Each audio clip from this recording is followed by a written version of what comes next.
What is up, everyone? Welcome back to the Crossroads Podcast, your place to get the latest news, events, and discussion in the world of PlayStation, PC, and Xbox gaming.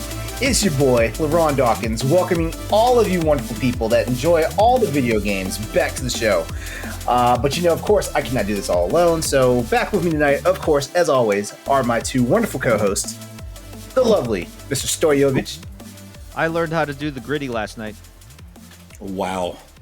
Hold on. We're going to come back to that. And also, Andre Wilson, of course. Hello, friends. How art thou? All right. Stoy, tell us about this gritty. I am in an unfortunate situation that I coach high school girls soccer. And you know what high school girls are really into? TikTok.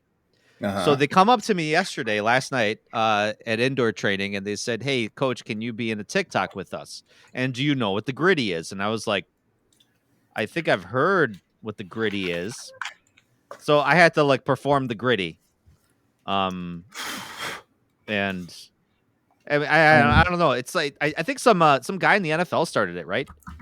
I'm going to TikTok right now. GRIDDY. The gritty. Yeah, the gritty. But they told me I had to go when I was on the TikTok. I had to say the gritty. I had to say it like I'm really grittying right now. Like I had to say it in a baby voice. You had to use the voice. I had to use the voice. Yeah. So I have no idea because they're explaining this to me like I'm some old man. I'm like, what is the gritty? And okay, so now that I've seen what it is, where's the TikTok? Who's TikTok page? I'm not going to tell you to go follow a high school girl's TikTok. I don't know. I'm not going to go follow. I'm just going to go find it and watch you do the gritty. I have no idea. What it is. Like I don't get down on stalking underage people. No, I just want to see you. No, I'm not going to see you. Oh yeah, that's all sorts of a compliance issue. You know what? If we ever do full body webcams for these podcasts, maybe I'll do the gritty for you then. Yeah, I'd pay money to watch Stoy just do it. Me too. I paid real money. I'd pay real money. Oh no way! Is this it? Uh-oh, here.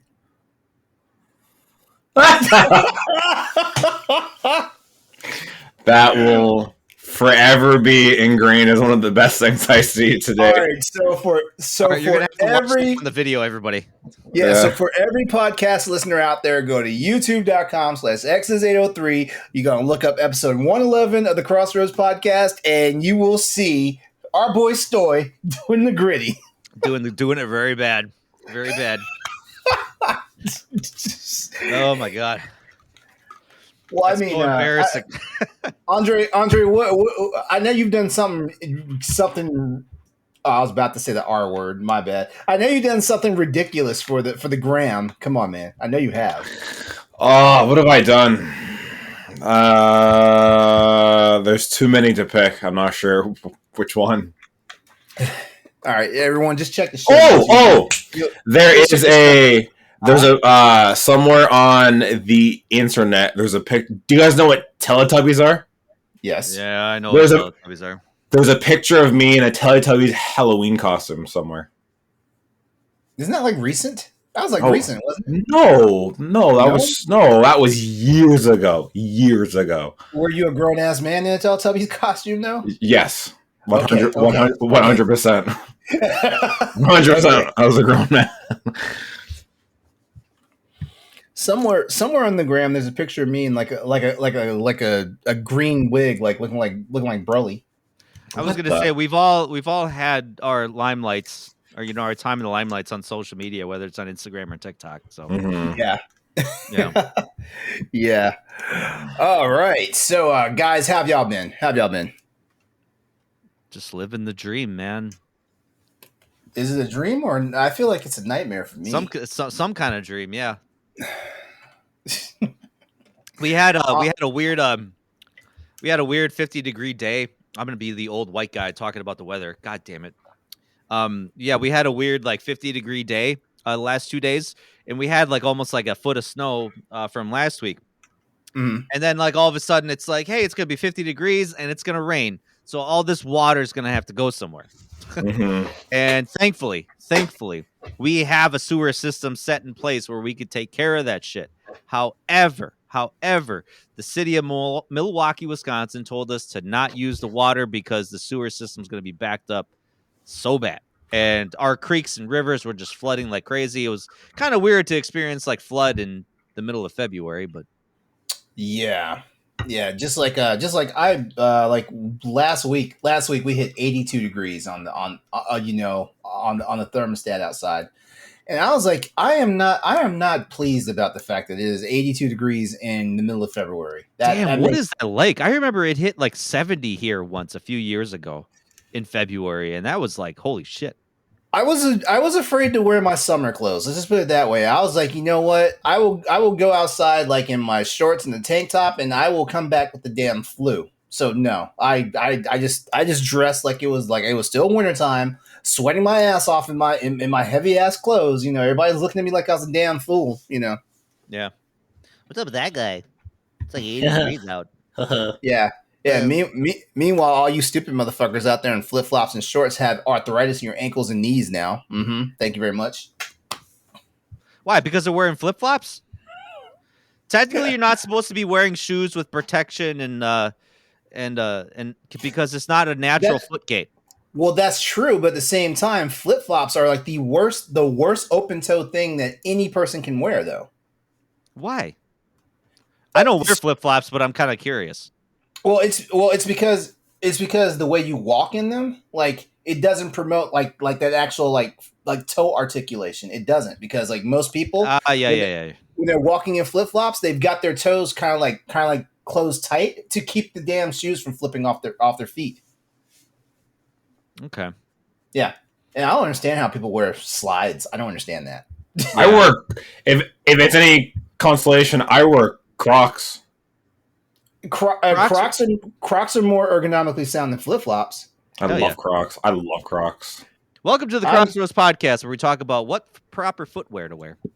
I'm thinking about getting a pair of Crocs. Like the more I see people, like especially like people my height and build wearing them and stuff like that, the more I'm like, man, there's got to be something good about these things, because you wouldn't wear these looking like you do. You wouldn't. Honestly, we should promote. It's a weird thing that I say this out loud, but we should promote more people to walk barefoot. I agree. Yeah, I agree. Like I agree.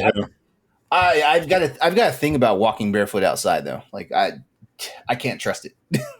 Yeah, I don't know why. Like when I go camping, I know everyone always brings like specific camping shoes to wear. Yeah. I it's like if I'm riding with my motorcycle boots or something like that, I take my motorcycle boots off and I walk around the campsite like barefoot, like whatever, you know. Stoy's out there Red Flintstoning it, roughing it, you know. Bro, how many bushcraft YouTube channels are out there now? Like in like end of the world. There's so many now. God. So many. Yeah. Oh my God! If I go down to YouTube rabbit hole, which happens a lot, all of a sudden I start finding like, you know, the end of the world is going to happen next week. Are you prepared? Like, bro, this video was posted 6 months ago, and you're still posting videos. Jesus. Oh man. All right, you guys ready to start talking? That is a lifestyle I don't understand. I just don't understand that. Live in that anxiety to think next week is going to be the end of the world, and you're going to have to forage for your own food and water. I think that's part of generational trauma, because I feel like for the longest time, my grandmother, my grandparents, my great grandparents, and stuff like that are like, we're living in the end days and all this stuff. I think that's just generational trauma. Because they had the Soviet Union that was like threatening to like launch nuclear missiles at their country. I mean, that was a kind of a legitimate threat. Yeah, the Cuban Missile Crisis was a thing. Yeah, that's true. Freaking out that balloons are in the air. Oh my God. Yeah. Our grandparents are rolling in their graves like these fucking kids. Don't know what it was like when nuclear weapons all of a sudden parked themselves in Cuba. Listen here, Bernice. You don't even know how to set the alarm on your cell phone. Don't start with me. Yeah, listen here, Deborah. Why don't you get off Facebook and go breathe some air outside? Everything is a damn conspiracy theory. Listen here, Richard. Why don't you turn on Fox News for a minute? All right, fellas, y'all ready to talk about some video games? Yes, sir. That's what we're here for. All right, cool. Well, let's go ahead and get this show rolling. We're gonna start right with the "What Have We Been Playing" segment of the show. Andre, you know what time it is. Get after it. Well, today is a huge day for Destiny 2. The new expansion came out. So, me being the addict I am, I decided to get back into Destiny. And I woke up 8:30 this morning, and I played until 5 o'clock. Of just straight Destiny. That was that's literally been my day. Like I wish I could be lying to you. That's literally been my day. You see his look on my face, right? No, you see it, right? Yeah. Oh yeah, yeah, it, right? Yeah. Stoy. So I gotta ask. Hold on. Oh yeah, go ahead. Story, remember this asshole just 2 weeks ago was like, I hate Destiny. I can't stand this game. I sat in this chair from 8:30 till 5. I hate this game for making me do that, but I'm so in love with it. It's stupid. Bro, you got some Stockholm syndrome going on right now. Like I don't get it. I went to How do you have a toxic relationship with games? How do you do that? Because Destiny's just one of those games. Like I went downstairs to get food, and I came downstairs, and my fiance looks at me, and she's like, "You've been upstairs all day," and I was like, "Yes, I know," and she's like, "No, sorry." I said, "Yes, I know. Do you want me to stop because I can come down and help?" Because I felt bad, and she's like, "No, I'm judging you, but it's okay." And I just kind of sauntered back upstairs and just. I mean, it's not like you do it every day, so. Yeah, no, I don't. I cannot remember the last time I don't play games like that long anymore. So for me to take one day, he's not reading. He's not reading. No, brilliant. Honestly, I wanted him to hike his glasses up at that time when that happened. Oh, thanks, LeRon. Thanks. I apologize if I sound a bit out of it. My brain is just fried today. So if I stumble a bit, is it that good? Oh god, it's so good. Am I about to spend $60 on top of the $80 for the other shit that I did not play? Yes, it's so good. So good. Out of curiosity, straight copium. This expansion, they're kind of saying this is the beginning of the end. Yeah, so basically, go on. Sorry, is Destiny 2 kind of winding down, or are they kind of just? Well, actually, no, I'm just kidding. Yeah, so there's this expansion, and then the next one after this, and then it's done. So then we're looking at Destiny 3 or whatever the next incarnation is going to be. They said they aren't making a Destiny 3. The entire community. Oh, there's my son. The entire Hi, Bubby. The entire community thinks otherwise, but Bungie has come out and said they're not doing 3. So, well, I mean that's cool. Like, I mean, they probably got some other projects they want to do. So, yeah. That's a normal occurrence. You just pick them up, turn them upside down. Yeah. For anyone wondering, my fiance came in the room, picked up my son. He flipped himself upside down, and she just carried him out the room upside down. Yeah, that happens all the time. But yeah, they say after this they're done. We all don't think so because this game is just so good. Liars. They're dirty liars. But they got that Sony money now, so that's about it. But yeah, this expansion, the next one, and then the game's done. So, but this expansion, they basically took the game and flipped it on its head. So there's a lot of new things.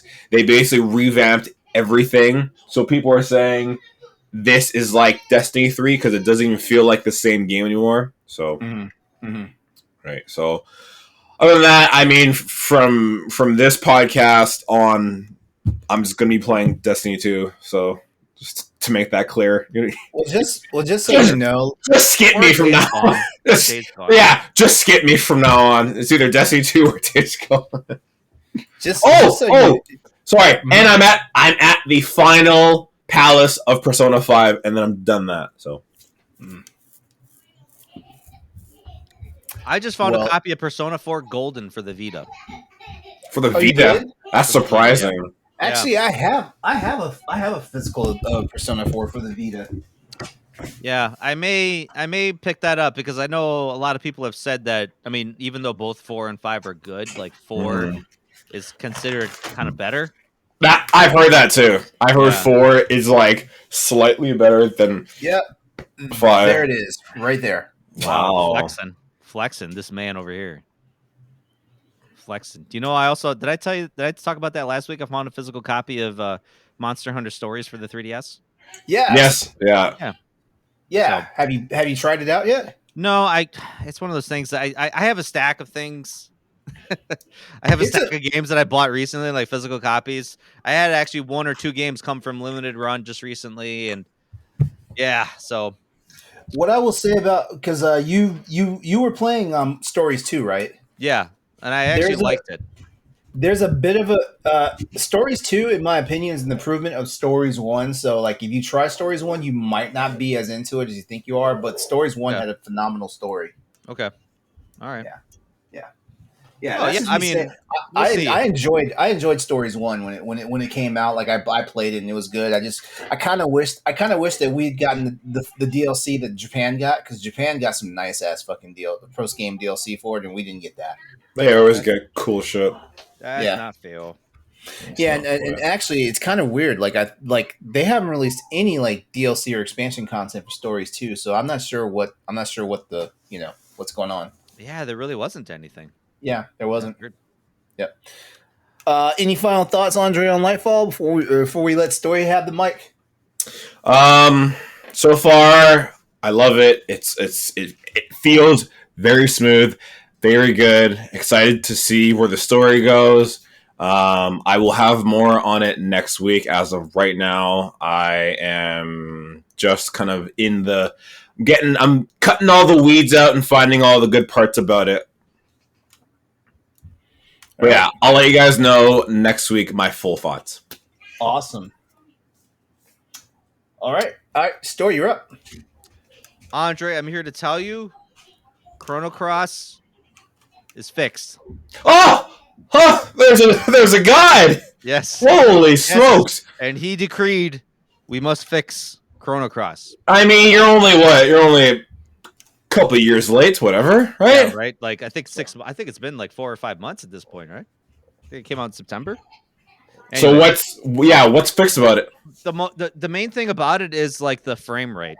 They fixed the frame rate when you're in combat, because the more enemies that were on screen, like the more dog shit the frame rate was.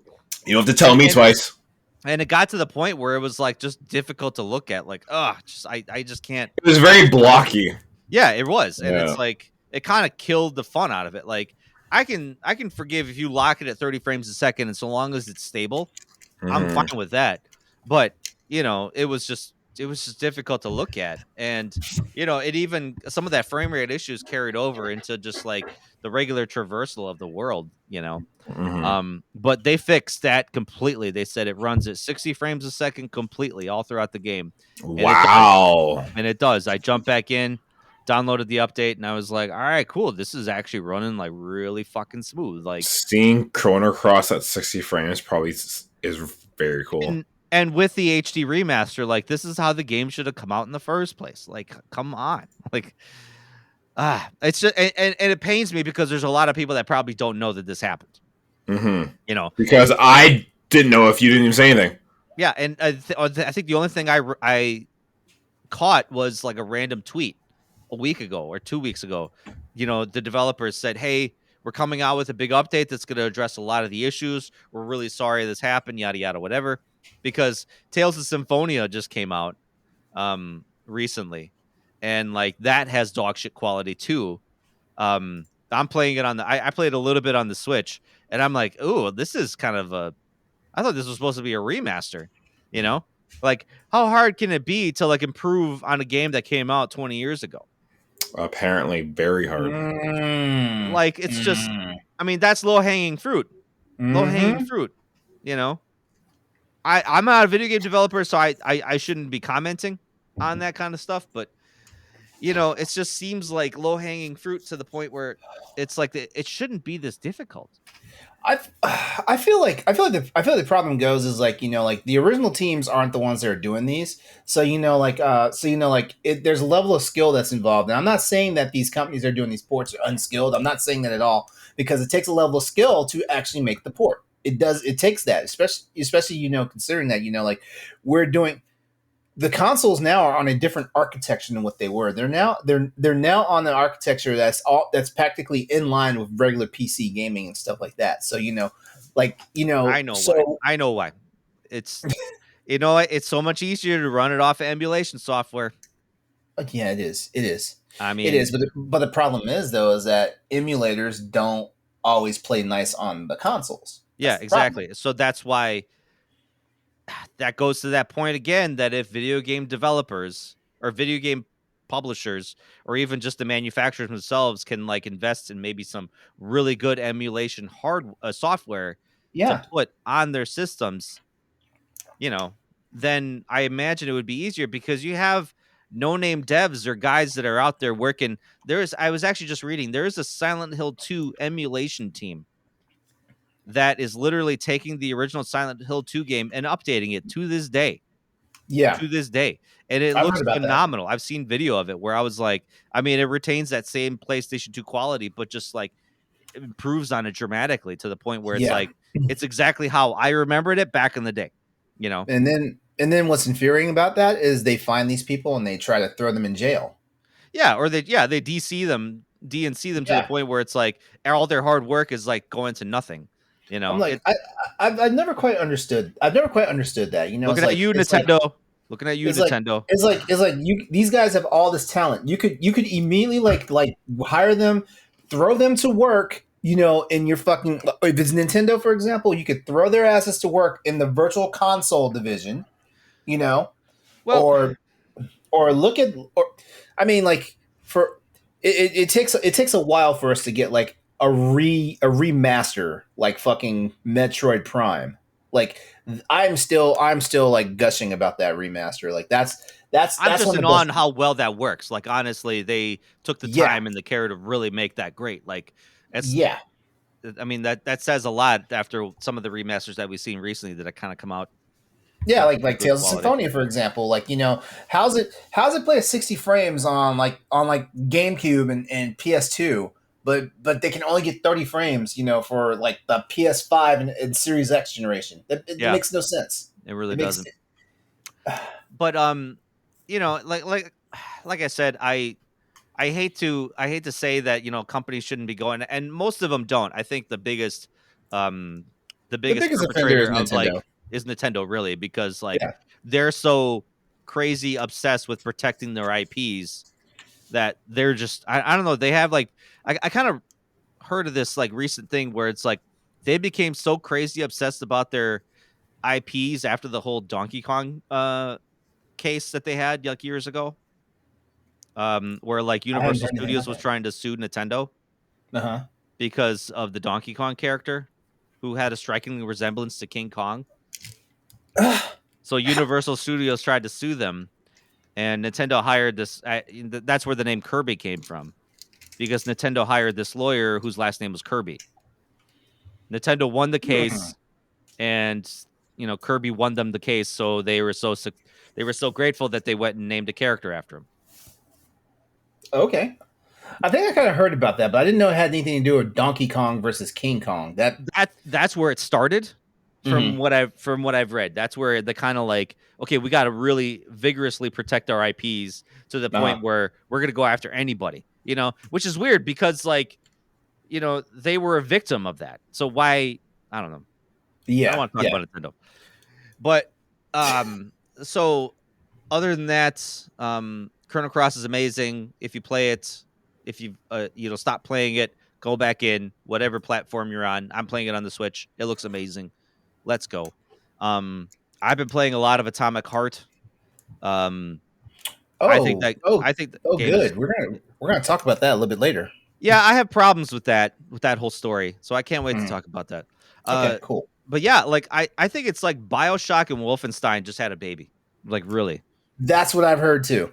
Yeah, like it's BioShock in the terms of you have like special powers out of a glove in your hand, that you can use, and then you also have a dystopian world, and instead of Nazis winning World War II and just dominating like Wolfenstein, you have the Soviet Union, the Soviets that are dominating, and creating all this crazy technology. So it's kind of like a blend of sarcasm, funny, and sexual innuendo. That's like sometimes hard to miss. Or it's hard to kind of look at and be like, oh, that's not a penis. That's definitely not a penis. No, that's totally a penis. Hold up. Okay. All right. So there's a machine that I encountered, right? There's a machine. I don't know what it does, but it was in a room and it was a shaft like this, and then it had a bulbous end at the end of it. Okay. And then what this shaft was providing friction for this device, this little ring that was literally going up and down, up and down, up and down, sliding down the shaft routinely. And there was a couple of these things in the room. And you're just like, I mean, maybe my mind's in the gutter or something like that, but that I'm sorry, I'm way too immature for this conversation right now. I know, yeah, but that's why I'm like looking at it. I'm like, am I 14-year-old kid, or is that a penis? Like, did the developer? You're like, someone knew what they were doing. It's when funny they made it. It's funny. You can imagine like the art director coming in to be like, boss, come here. I designed new machine. You take a look? Yes. Oh, that looks good, Alexei. Does it look like a penis? No, sir. It does not look like a penis. I take insults. So, I mean, that's probably how the conversation went. I'm sorry, Alexei. I thought it looks like penis to me, but I will allow it. There's our clip for the night. There it is. I totally made that artist name Alexei, and if it was a different artist name that designed that penis machine, I apologize. Oh man. Yeah. Otherwise, I think the other game I beat was Deliver Us Mars. You beat it? Yeah. What a God. The last half of that game is an emotional roller coaster of just holy shit. Like, man, plays with you, tugs at your heartstrings. I mean, if you're into walking simulators, I recommend this series, Deliver Us the Moon and Deliver Us Mars. Like, really good, really complex characters, which I actually kind of lent me to write the last editorial that I had. Yeah. Because by the way, good shit. By the way, thank you. I can forgive a game with a dog shit story, but give me good characters. Oh god, these characters were kind of complex. There was like one character that was still suffering from PTSD, and then you have this kind of like mother-father kind of relationship that was just kind of like really fractured and just, it's really good. It's really good. Mm-hmm. And the acting was just superb. Like, honestly. Anyway. That's what I've been playing. All right. Awesome. Okay, I have not beaten Dead Space yet, but I'm on the final chapter because, like, I decided to wait until like I was damn near off the Isumura to do all the side quest stuff. Like that was kind of bad. Like I wanted to racking an additional like hour and then some change onto my playtime. When I could have beat the game, but I had to get it done because like getting the master security clearance for the ship. And then getting the rest of your upgrades, like, guys, there's an upgrade to the stasis to where like it basically freezes them and then it does damage over time to the enemies. It's insane. Was that in the original game? It was not in the original game. No, as a matter of fact, yeah. Some other change they did to like the weapons and stuff like that. When you get to a certain like every weapon has like You know, you remember how like when you leveled up the weapons, right, with the power nodes and stuff, like basically, you know, like you just basically like you know, hit up their recharge, their reload times, how fast they shoot and all that stuff. Yeah, well, they also get expansions to like some of the things they do. The plasma cutter. Once you get to a certain level, the plasma cutter will do fire damage over time. So you pop enough rounds into them, they'll start burning and stuff like that. So it's really interesting, some of the stuff. Like the alternate fire for like I already told you guys, like I love the alternate fire mode for the contact beam, which is my favorite weapon from the entire Dead Space series anyway. But the alternate fire for the line gun? No, I'm sorry, for the force beam, it's like it makes a mini black hole and just sucks things in. It's fucking sick. So yeah, I'm on the final chapter now. You know, spoiler alert. Oh, here's something crazy. Okay, because you know, like a couple of times in the game before you see the actual marker, right? In the original game, you saw the marker a couple of times. Things right.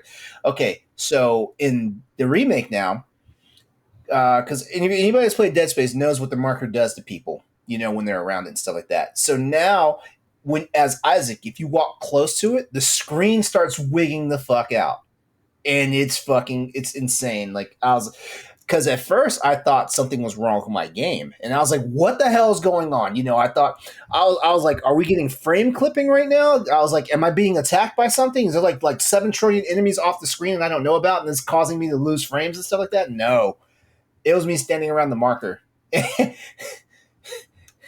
and also. Here's another thing too. Like, if Necromorphs are around the monsters, or if Necromorphs are around the markers now, they get supercharged. Like they'll glow Yikes. red, and it takes 2 to 3 times the amount of bullets to put them down. Oh God. Yeah, because I was sitting there like I was hitting these guys full tilt with the contact beam, and I was like, man, the contact beam is a one hitter. Why is this thing still standing here trying to kill me? That's wild. Yeah, don't play I mean, around. that's cool by that the they marker. can kind of like improve on certain like those small little things, you know. Like, Yeah, especially since we talked about that last week, how they've, you know, they've had the lore expanded for them already going into the first game, so they can introduce a lot of that stuff into the first game. Yeah. I really do appreciate like some of the things like I didn't tell you guys this, but they changed the ADS canon stuff. You know, like where you had to sit down and like and basically play asteroids. You know that part. Oh, thank God. Yeah, they changed it. Oh It's, God, it's I tuned, knew that was a tuned big a lot complaint. better. That was a big complaint. Yeah, it's tuned a lot better because Isaac can do like full like spacewalking and 0G and stuff now. Like you can actually like fly your ass off the Ishimura and your rig will tell you like you are about to leave the envelope of the ship. Shit like that. It's crazy now. Man, I gotta get back into this game. God. Like the boss fights have been amazing. Like I mean, like okay, so remember the Leviathan, right? You know, like the big tentacle thing that you have to fight. The big tentacle one, yeah. In like hydroponics and stuff like that. Oh, you have to fight that. You have to fight that bastard again. But the next fight is not with the ADS cannon. Like the next fight is like you are like damn near like stuck on the skin of the ship with it. It's fun. I'm having fun. I cannot wait to get into New Game Plus. This game officially kicked me off of Monster Hunter, and it's bad because like there's 2 title updates, and I have not even seen all the content in Monster Hunter. But I've been playing fucking Dead Space. Poor LeRon. Oh, this is not a complaint. Poor LeRon. That was not a complaint. I am enjoying it. Yeah, like I can't wait for New Game Plus because I get my foam finger cannon. I can't wait. Foam finger cannon? You don't know about that? No. In Dead Space 2, when you beat the game, like they award you the foam finger. I can't remember if it's a certain difficulty. Like a legitimate foam finger, like at sporting event? It's a foam finger, right? Okay. And it is basically a one-hitter hand cannon. You guys are going to have to like look it up on YouTube. But basically, when you're shooting it, when it's equipped, Isaac just bang bang pew pew pew. He says that, and it is so funny because like anything you aim at is dead. Anything, even bosses, dead. Nice. Brutes, one hit, done. Everything. It's amazing. It was introduced in Dead Space 2. It was brought back in Dead Space 3. And the fact that they were like, hey, we're going to award you this in Dead Space 1, even though it never existed in that game, like, is fucking hilarious. So that's it. Like, I know every week we come back to this Crossroads podcast, and I'm like, I'm going to beat Dead Space this week. I'm beating Dead Space this week. There's nothing that's going to stop me this time. Nothing. And then I'll just New Game Plus, and I'll get all the other achievements and stuff like that. There's like 47 achievements. I just watched a guy like speed run and get all 47 achievements in 8.5 hours. It's insane. Wow. Because to get all 47 achievements, you have to play the game twice. So he beat it twice in 8 hours? He beat it twice in 8.5 hours. Nice. Yeah, I suppose you could do that. Yeah, but this guy's a professional speedrunner. He knows how to break the game. So yeah, this man beat the game twice in 8 hours, and it's taken you 2 months to beat it. Taking me 2 months to beat it. No, it's 1 month. The game came out January 27th. No, that's what I'm saying. What are we doing with our lives? This man. I'm enjoying my fucking video game. That's what I'm doing with my life. Okay. Yeah, I'm not one of those people that I'm not one of those people that just try to burn up a game in like 6 hours. I'm not. All right. Well, that's everything I've been playing. So I guess we can move on with this. Move on from this topic now, right? Sick. Yes, sir. All right, Andre, you ready to break us into the new Noble games for this week? I am. All right, well, here, let me set you up real fast and we can get it rolling. All right, here's a rundown of the new and notable games coming out this week being the 27th of February to the 5th of March. After an enormous PSVR 2 launch week, the release schedule calms down just a little bit, but there's still plenty of stuff going on, like Destiny 2 Lightfall. Happy Lightfall Day to you guys out there that are enjoying it. Every time I get a Steam notification, it's because somebody's playing Destiny 2. Every time. Like, I've only seen one instance of Monster Hunter today. That's it. And then, of course, we've got Wolong Fallen Dynasty coming out, which, of course, if you're subscribed to Xbox Game Pass, you're welcome. Andre, take it away. On Monday, February 27th, we have the Limbus Company, which is an RPG for the PC. We have the Ouroboros King, which is a roguelike game coming to the PC. And we have I Am Your President, which is a strategy game. Play as another U.S. president, decide the fate of the world, and run the country any way you like. Do you wish to start a war or make peace? Take care of the poorest or support capitalists. Advocate for gun rights or stand against them. It's all up to you. This is coming to the PC. Tuesday, the February 21st. Is that right? No, that's not right. That should be 28th. My bad. Okay, all good. February 28th. We have Horus? Mm-hmm. Mm-hmm. Horus, which is an action... Hang on. Horus, which is an action game. This masterpiece from Paul Hellman and Sean Scapelhorn is a classic platformer that tells an emotional and surprisingly rich tale of self-discovery, peppered with nostalgic pop culture references that will bring a smile to any gamer, sorry, Stoy, who enjoys the 8 and 16-bit era. You could have just changed it, You could have just been like, that's true. For the average person that plays video games. For the average G word. For the average, yeah, basically. So any person that plays this video game. Yeah, an unmissable tale of a small robot on a big adventure made by just two people. Horus offers 15 hours of exciting platforming and pushes the boundaries of the genre with profound storytelling and quirky and nostalgic pop culture references. A game made by video game lovers for video game lovers. PlayStation 4 and Xbox One. Also that day we have Phantom Brigade, which is a strategy game. And today, Destiny 2 Lightfall, which is an expansion, first-person shooter. And in a Neptunian city under siege, find strength in your fellow guardians as the end to all things approaches. The witness is here.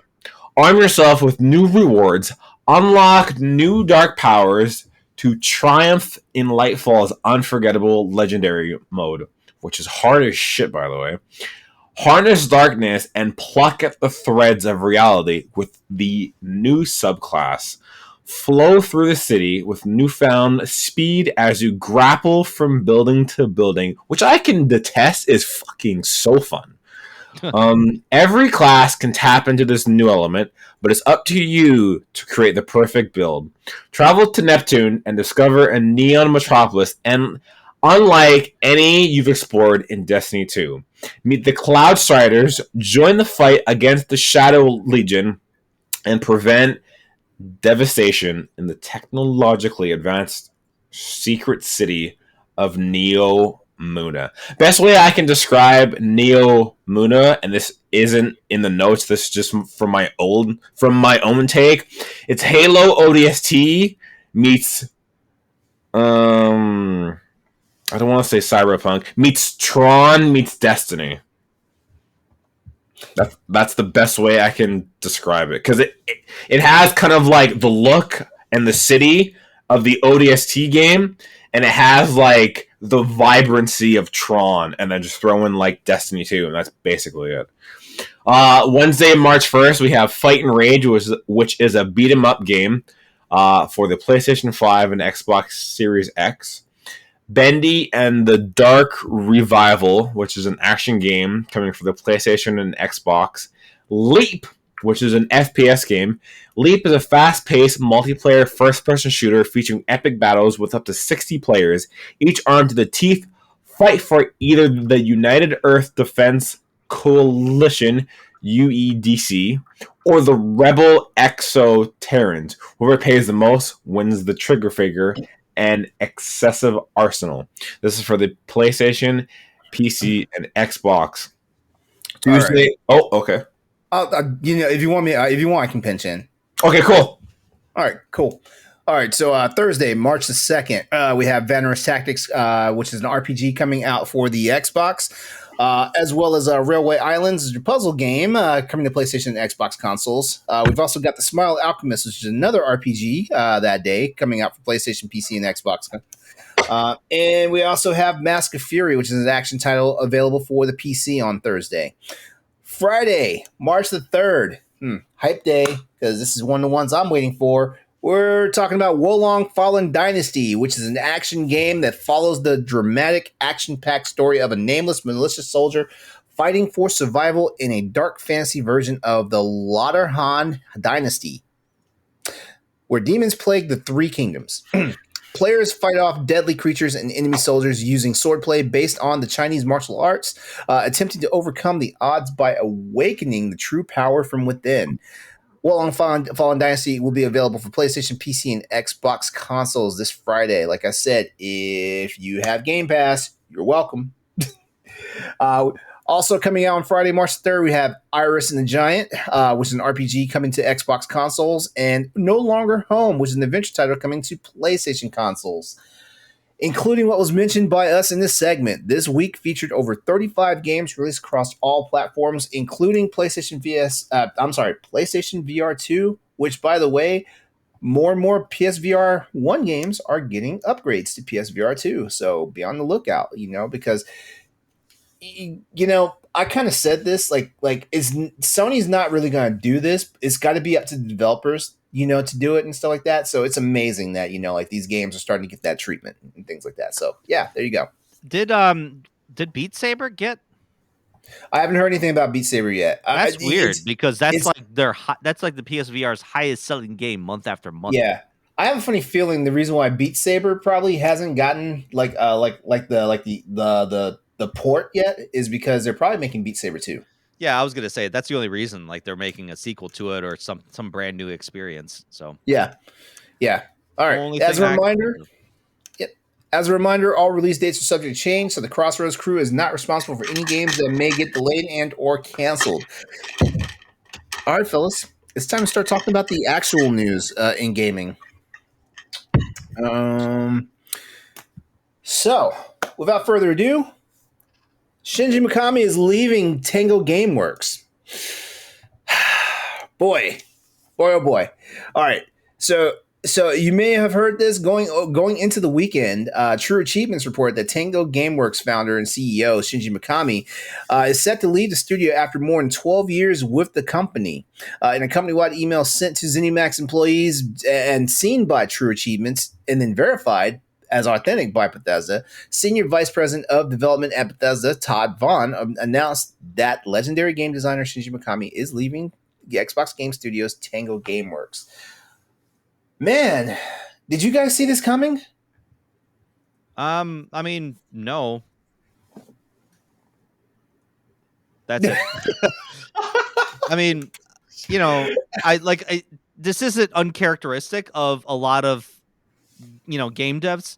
I would say heads of studios leave all the time, and we see this kind of month after month of just like big wigs and big name studios coming out. It's just a lot of times, I would say the majority of them go off to start other projects. Mm-hmm. So, kind of inside my head, I'm thinking like, you know what? He kind of wants to be out of the shadow of the Bethesda, out of the shadow of, Microsoft. Maybe wants to kind of do his own thing. Maybe wants to drop down to maybe small time indie developed type games, which most of these people like to do. So, that's also my thought on it too. I think I feel like the the acquisition by Microsoft probably was the motivator to get him moving, because like, remember, this guy's former Capcom, yeah. So he probably saw this as a regime change and stuff like that. He just didn't want to be like, Microsoft has promised that they're going to have a good relationship with all these companies that they acquire and stuff like that. But we never know until like we get into the weeds with these companies and stuff like that. So I have a funny feeling that just ZeniMax Bethesda getting bought by Microsoft just pushed him out of his comfort zone and stuff like that. And even like the fact that he's been in AAA game development for, as long as the studio's been out, like 10 years, 15 years at this point, like. Plus, that's got to wear on you after a while, because it's not like you could just bang out AAA games like every couple years and like maintain some of your sanity. I mean, Tango GameWorks has had definite up and down games, games that did really well, games that kind of didn't do so well. And then, so I imagine maybe like I said, this is speculation at this point, that maybe he's either going to step away from video game development altogether, or just start his own studio. He might be. How old is he? Maybe he could even be retiring. Yeah, there's a possibility. I'm thinking more like he could probably be pulling a Hideo Kojima, even though Hideo Kojima kind of got ran out of Konami. Yeah. But yeah. He's 57 years old, so yeah. He could. Like I said, he could be kind of thinking about retirement, or maybe kind of like going to the twilight years of just like, I just want to make simple games. Maybe he wants to do film. I don't know. Yeah. Damn, this is the father of Resident Evil, though. Like, well, not the father of Resident Evil. I'm sorry. That he's a Hideki. Kamiya. Yeah. Kamiya. Yeah. But him and both Shinji and Hideki made Resident Evil 4. Like, they were just, Yeah. But like, damn, like this guy's pedigree, like Evil Within. He directed the first Resident Evil game. Okay, so he is the father. Yeah. Daddy? Yeah. Daddy's leaving? Come back. Daddy, no. Yeah, but man, I'll go get the milk. I swear. Please come back. I'm on his Wikipedia page. So he directed the first installment of Resident Evil and Dino Crisis. Yeah. Why do we have a Dino Crisis remaster, Capcom? The hell? It'll probably come. If they gave us an RE4 remake of Dino Crisis, count me in. Wait, you're saying give Dino Crisis 4 the RE4 treatment? Is that what you're saying? No, I'm saying RE4 treatment. Yeah. Oh, okay. Yeah. You do that, homie. You have ton. Wolf.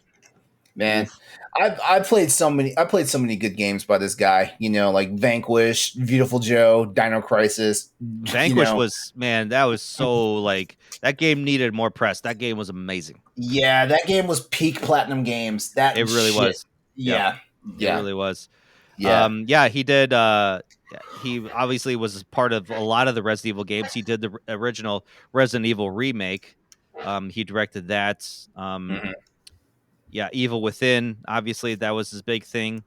Let's see, I'm looking at his Beautiful Joe. That was a big one. He was a Yeah. writer for Killer 7, God Hand, Shadows of the Oh Damned. man, Killer 7. Jeez, Shadow of the Damned. Oh, Yeah, where his gun was a penis, yes, a yes. large penis. Yep. Oh boy, man. All right. Well, yeah. Oh man, it's wild when you hear about actual founders of studios leaving the studios and stuff. This is wild, and that news just took me by surprise. Like if you told me last week on a Friday morning I'd be waking up and hearing Shinji Mikami was leaving Tango Gameworks, I'd have been like, shut the fuck up. Mm. Yeah, I know. Yeah. I mean, like I Yeah. said, the only thing I could think of would be he's just moving on to maybe do smaller games. Mm-hmm.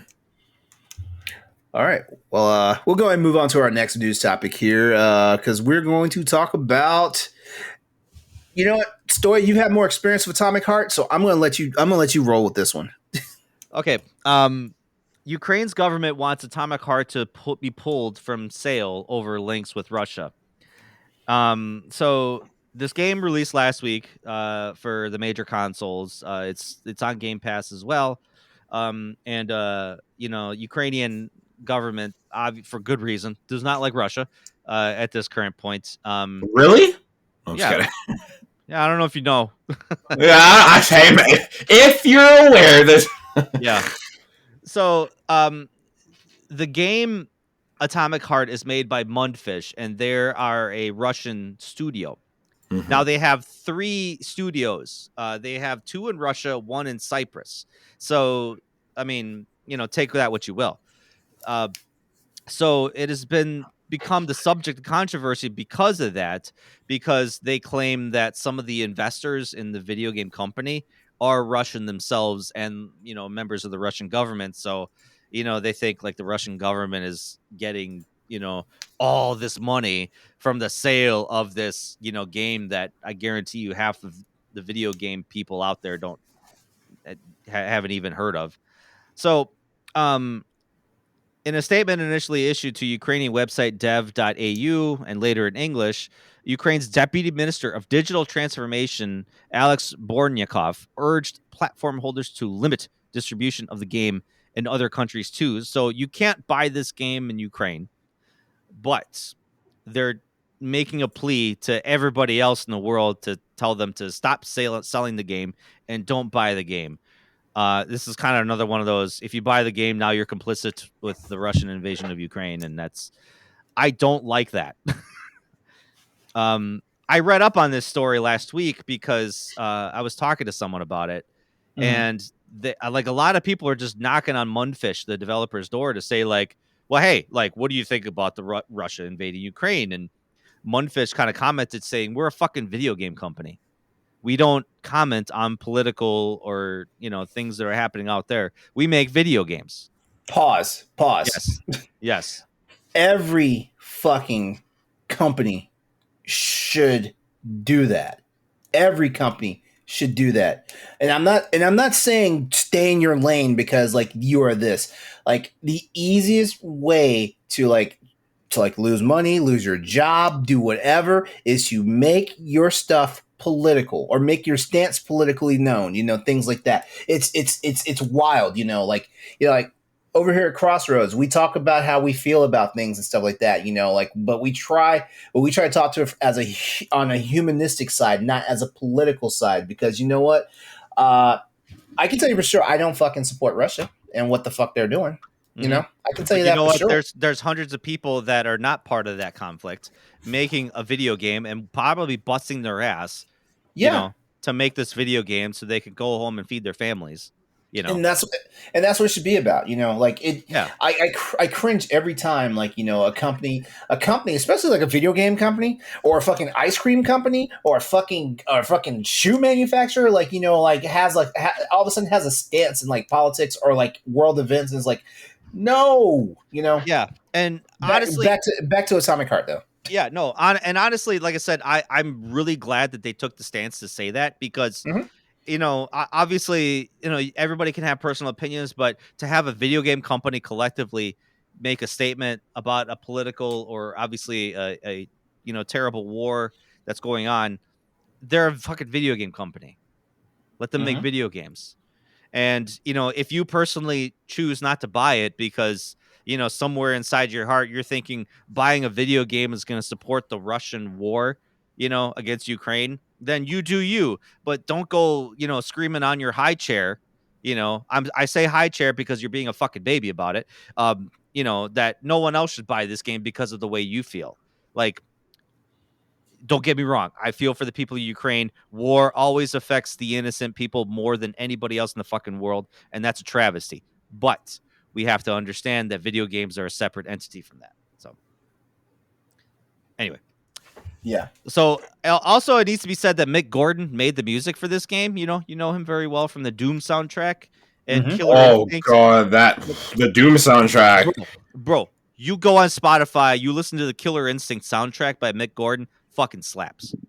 Oh, that and the Doom one are like in my gym playlist because they are fucking. Oh God, the Killer Instinct one is slaps. Oh yeah, he's so slaps.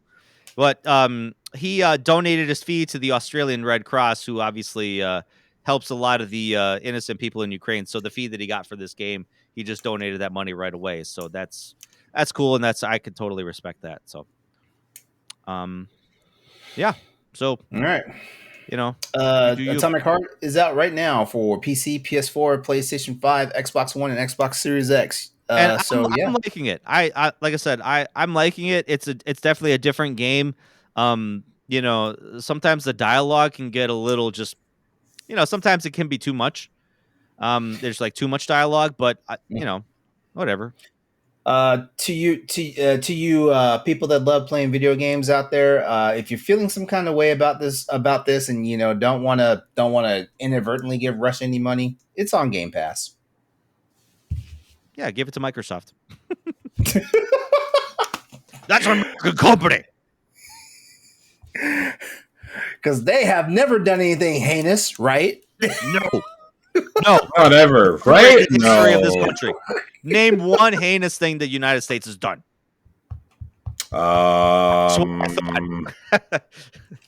Anyway, moving on. Oh my God. We'll say that for we'll say that for Crossroads Plus.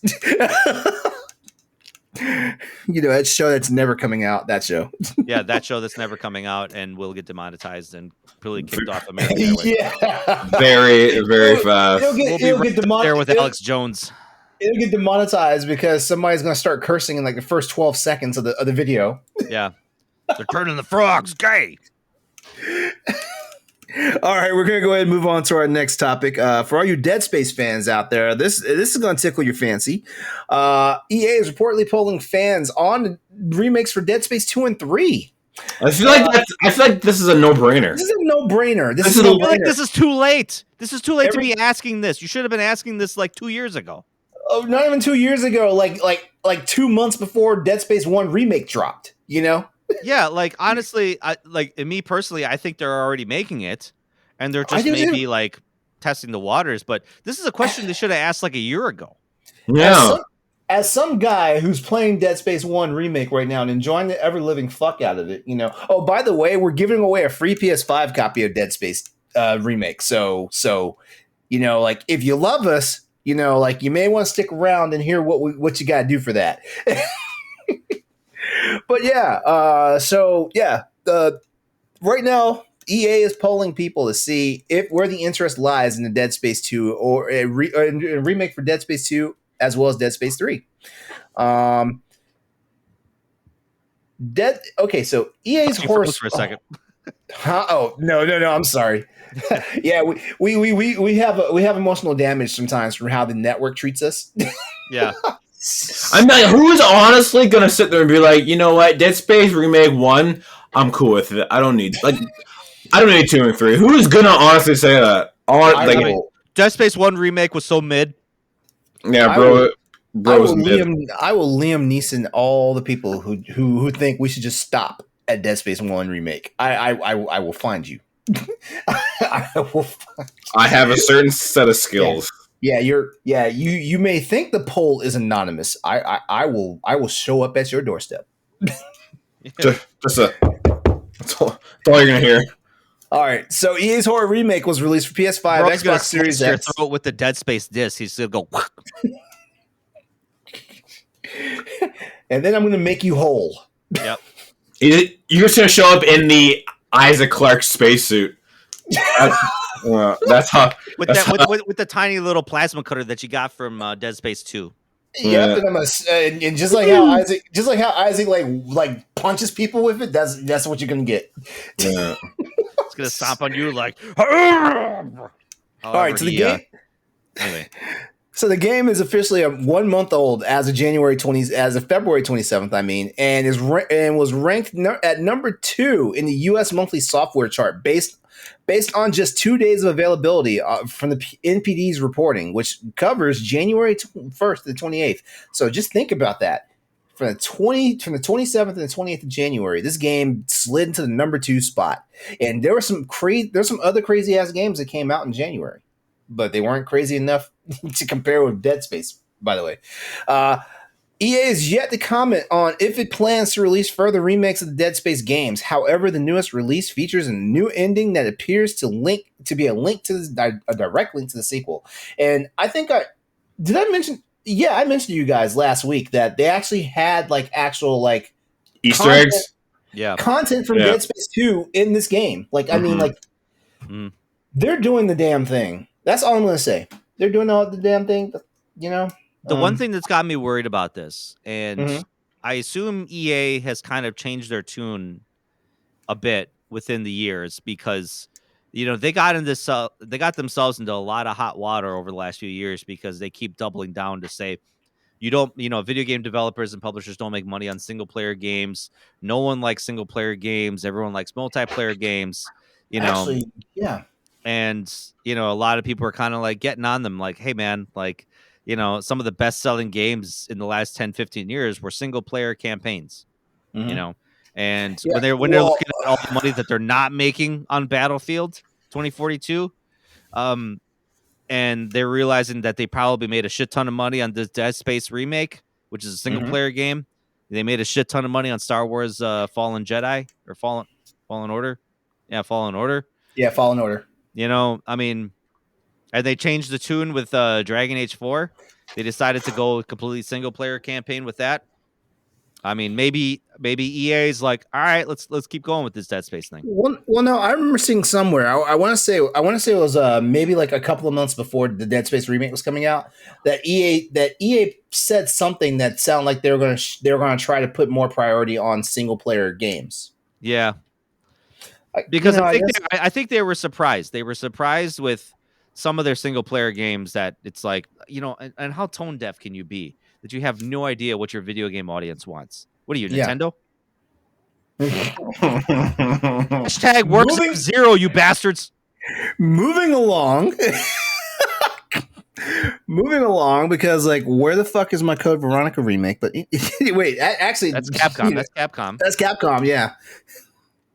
Hey, Nintendo kind of does assault this Metroid Prime remaster, though. So where the fuck's my Wind Waker and Twilight Princess remasters? Where are they? Bro, they already got remastered. Get yourself a Wii U. That was painful. I hate you. I hate you. Actually, the Twilight Princess for the Wii U is actually going for a ridiculous amount of money now on the market. I've heard. For whatever reason. I've heard that. I've heard that too. Actually, if you have the amiibo, if you have the box and the amiibo with it too, it's almost $200. Yeah, I've seen that, and I was like, you know what? I'm not surprised, to be honest. Yeah. I know this is a super super side tangent, but I've seen some things on Reddit about RE4 Stoy, and all I gotta say is, wow. Oh my god. I can't wait. I know side tangent, but just from the amount of things I've seen, this game looks completely different. I mean, it's still RE4. It kind of carries over into our next topic. It's not a side tangent, bro. This is actually the year of remakes. In all honesty, and you know what? I'm kind of liking that remakes are getting done right. Like, Bro, what I have was I? very Remakes. Remakes are not remasters. yeah remakes. Yeah, yeah, Yeah, yeah. yeah, yeah. I was about to I flip a lid because we were just talking about how they've been fucking up remasters lately. But yeah, they've been fucking up remasters, which is come on, like weird. come This is on, weird. shit's already laid out for you. It's like you got the map. How come you're still in the wrong fucking spot? You got the code too. Like, why are you fucking it up this bad? How can you take a code of an already good game and then just fucking it up on purpose and be like, here you go, good enough. Yo, Anyway, get it together. so All right, Stoy, you're up. You're up.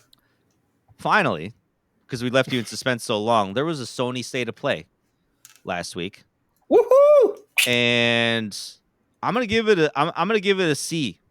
Like, they didn't really, and the reason why I say this is that they didn't really give us anything huge or groundbreaking or anything new. They were just Mhm. like, hey, these are the games we've been talking about the last 6 months. Here's some more shit about it. Yeah. I would say the only new things we got were a couple of the VR2 games.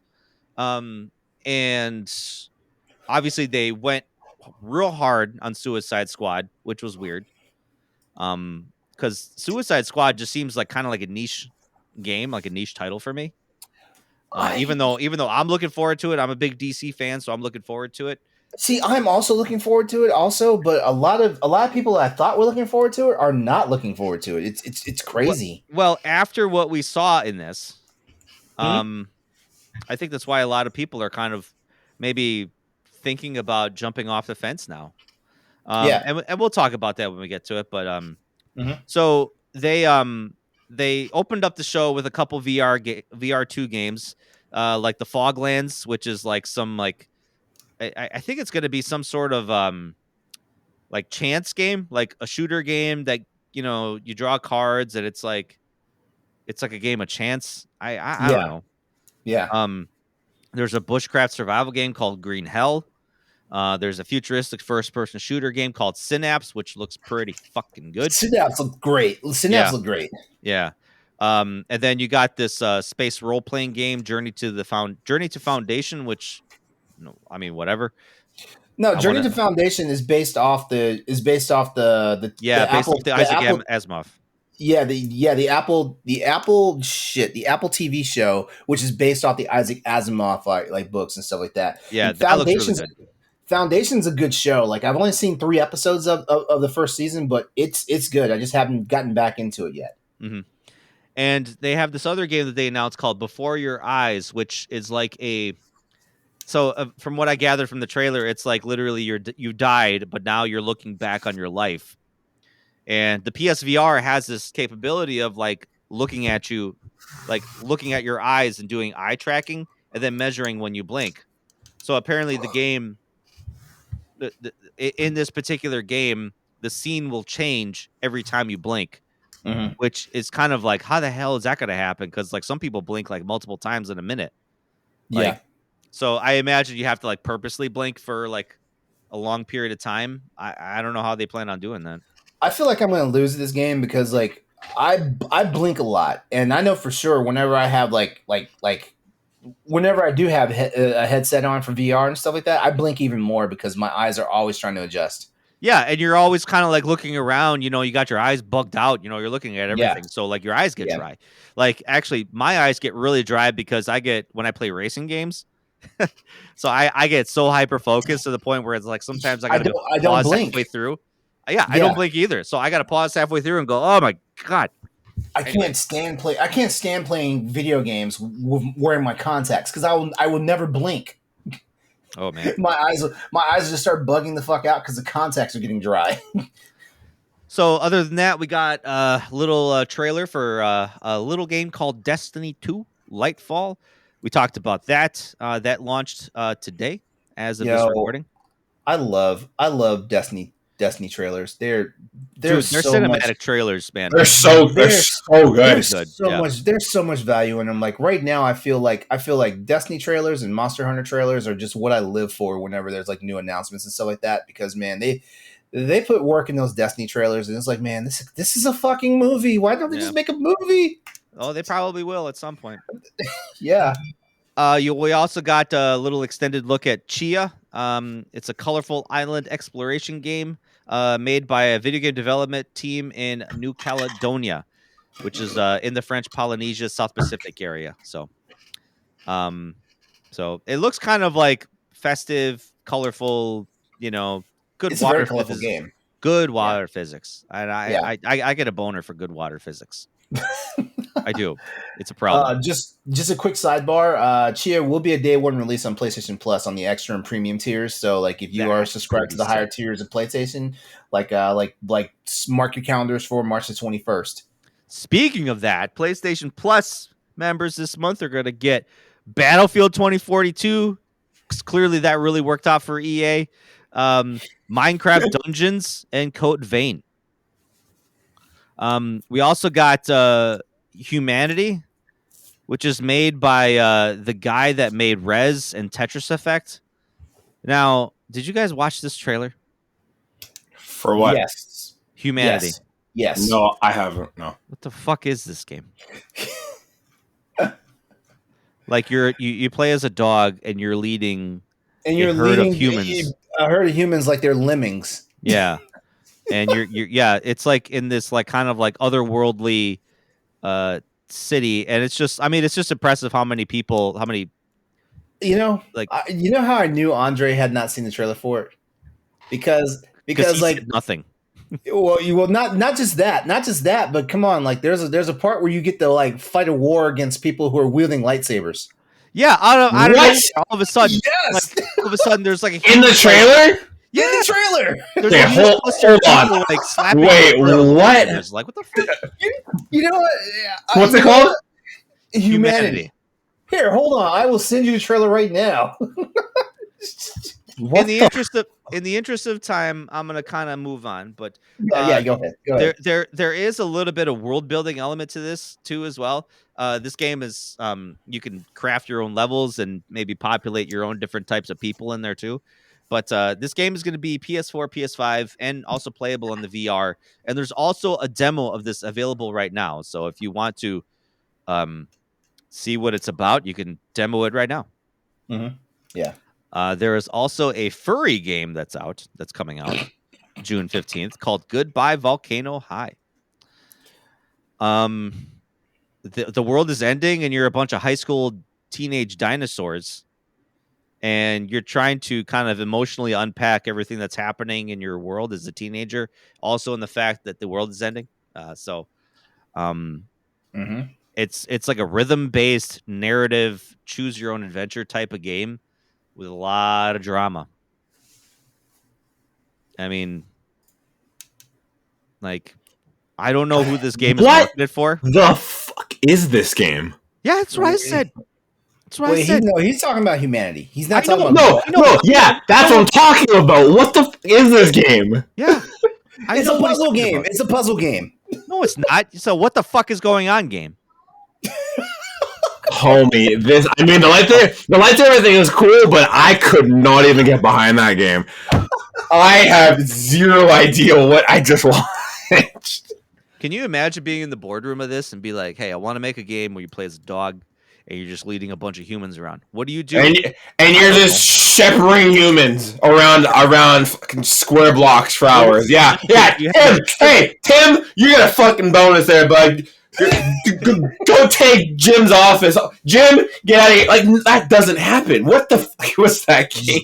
Like, Jim, move out of the corner office. That shit is no longer yours. Yeah. Like, what? Like, Jim, pack your shit. You're gone. Like, that game. Look, I'm sure there are people in the world that are, like, going to be bricked about this game. Personally, I don't know what I just watched. Oh yeah, no, there's a niche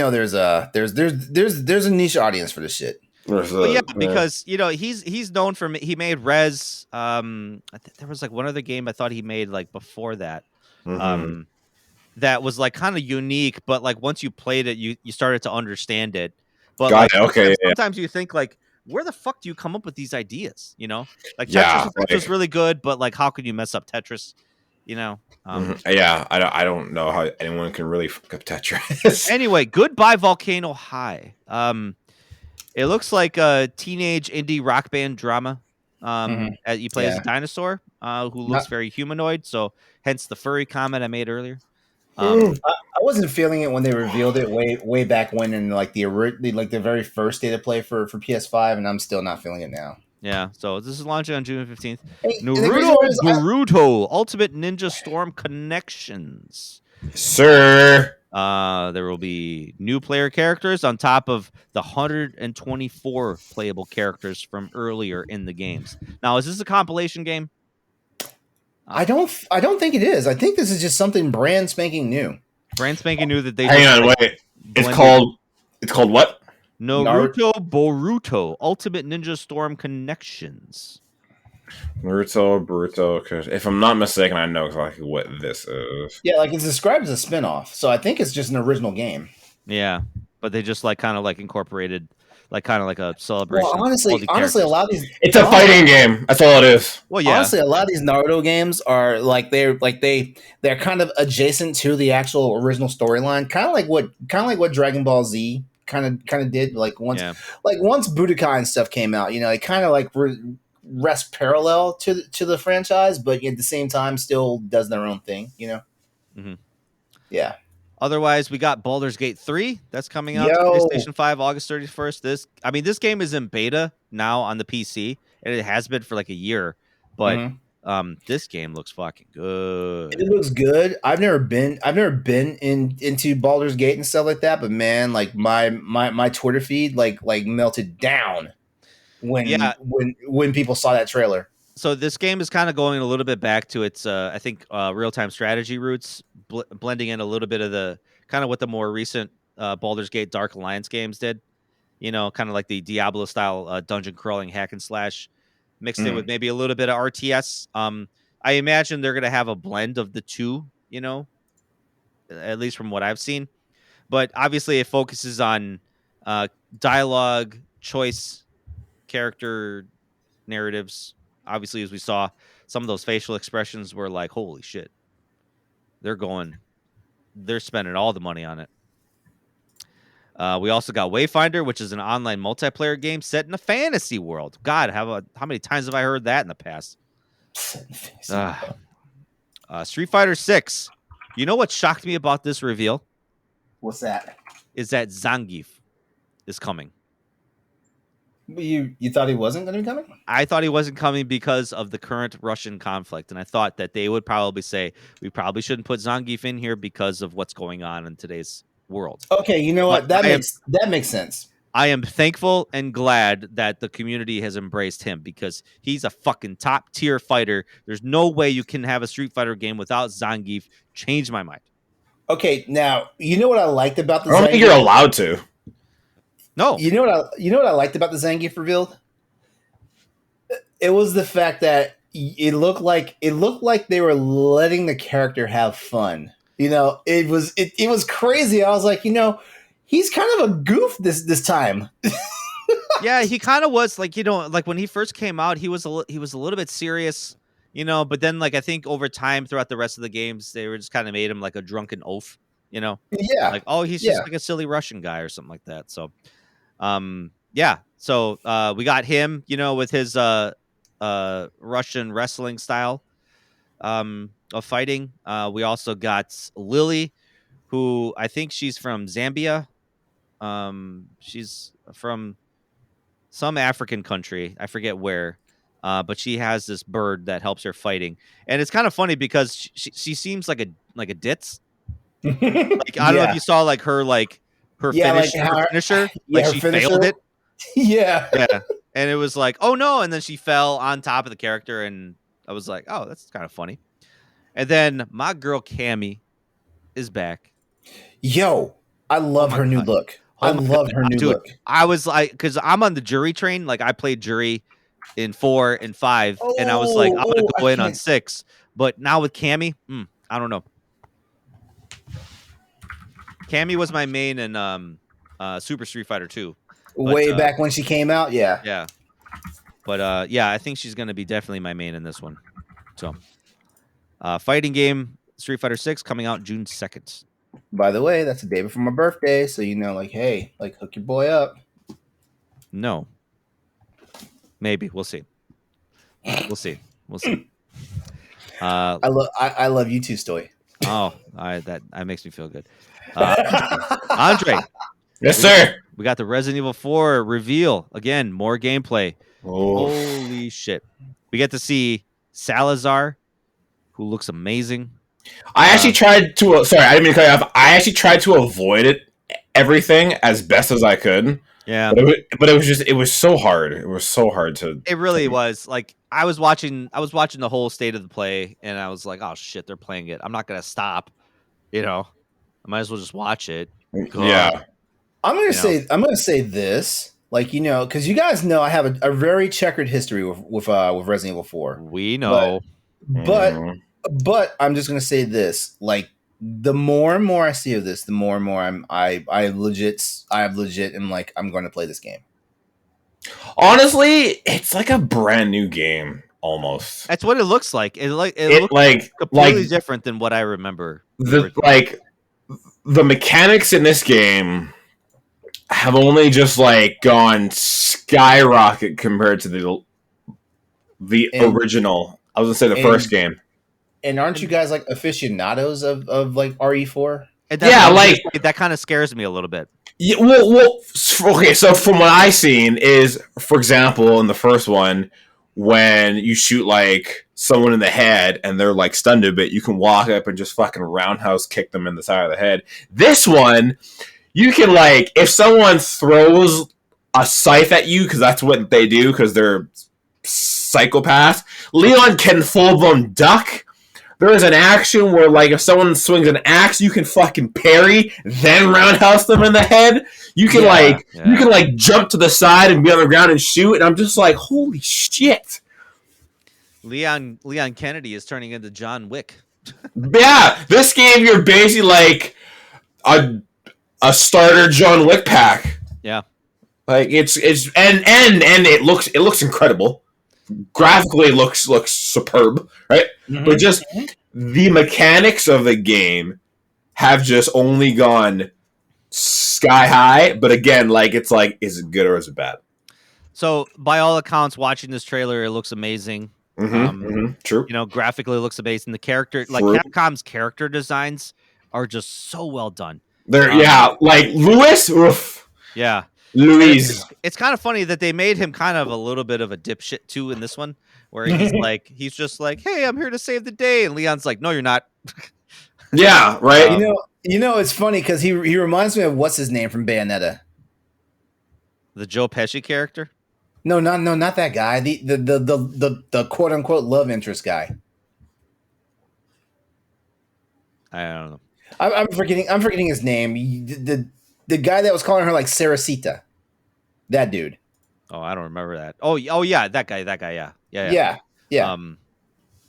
But otherwise, yeah, they showed obviously more of Leon, more of Ashley, more of Louise, more of a lot of the kind of like the crazier action sequences that were in Resident Evil 4. Like, it was a very action-packed scene. We got to see the knife fight with Krauser.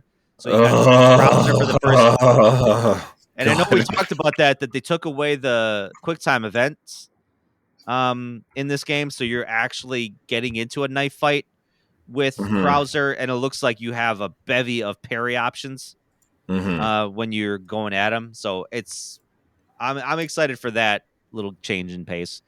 And then we're also got announced that we're getting a mercenaries mode. We better get a fucking mercenaries mode. There shouldn't have been even a question. No, that's no. Well, weren't they acting like it wasn't going to be a thing? Well, because they didn't say anything. They didn't say anything. So it's like people are like, oh my God, I hope it has a mercenaries mode. It's like, if Capcom likes money, they're going to put a mercenaries mode in it. And last I heard, every video game developer / publisher loves money.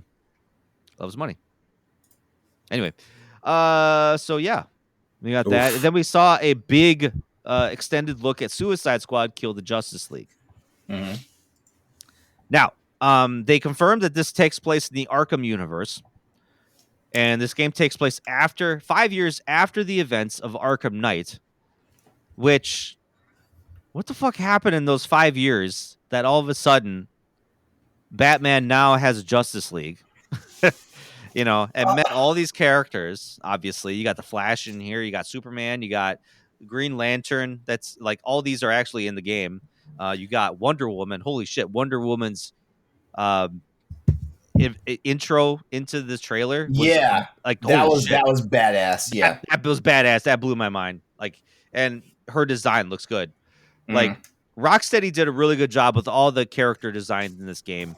Like, you know, you got Captain Boomerang, you got Shark, you have obviously Harley Quinn, and then also Deadshot. Like, everybody looks, you know, really good. I'm just gonna go ahead and say this. Like, this is the best interpretation of Captain Boomerang I've ever seen, because I've never actually been a fan of that character. You know, like, I did like his one-liners in like the Justice League like cartoons and stuff like that, but beyond that, you know, like, I've always thought he was a whack ass character. You know, well, in the comics, they played him as like a whack ass character that was like an idiot. You know, well, actually, all the Flash's villains are like that though. Like, it's ridiculous. You know, like, how is this guy a world class hero when he has like these fools for villains? Because the Flash is weak. What can he do? Just run fast and like rewind time and go to different dimensions. That's his power.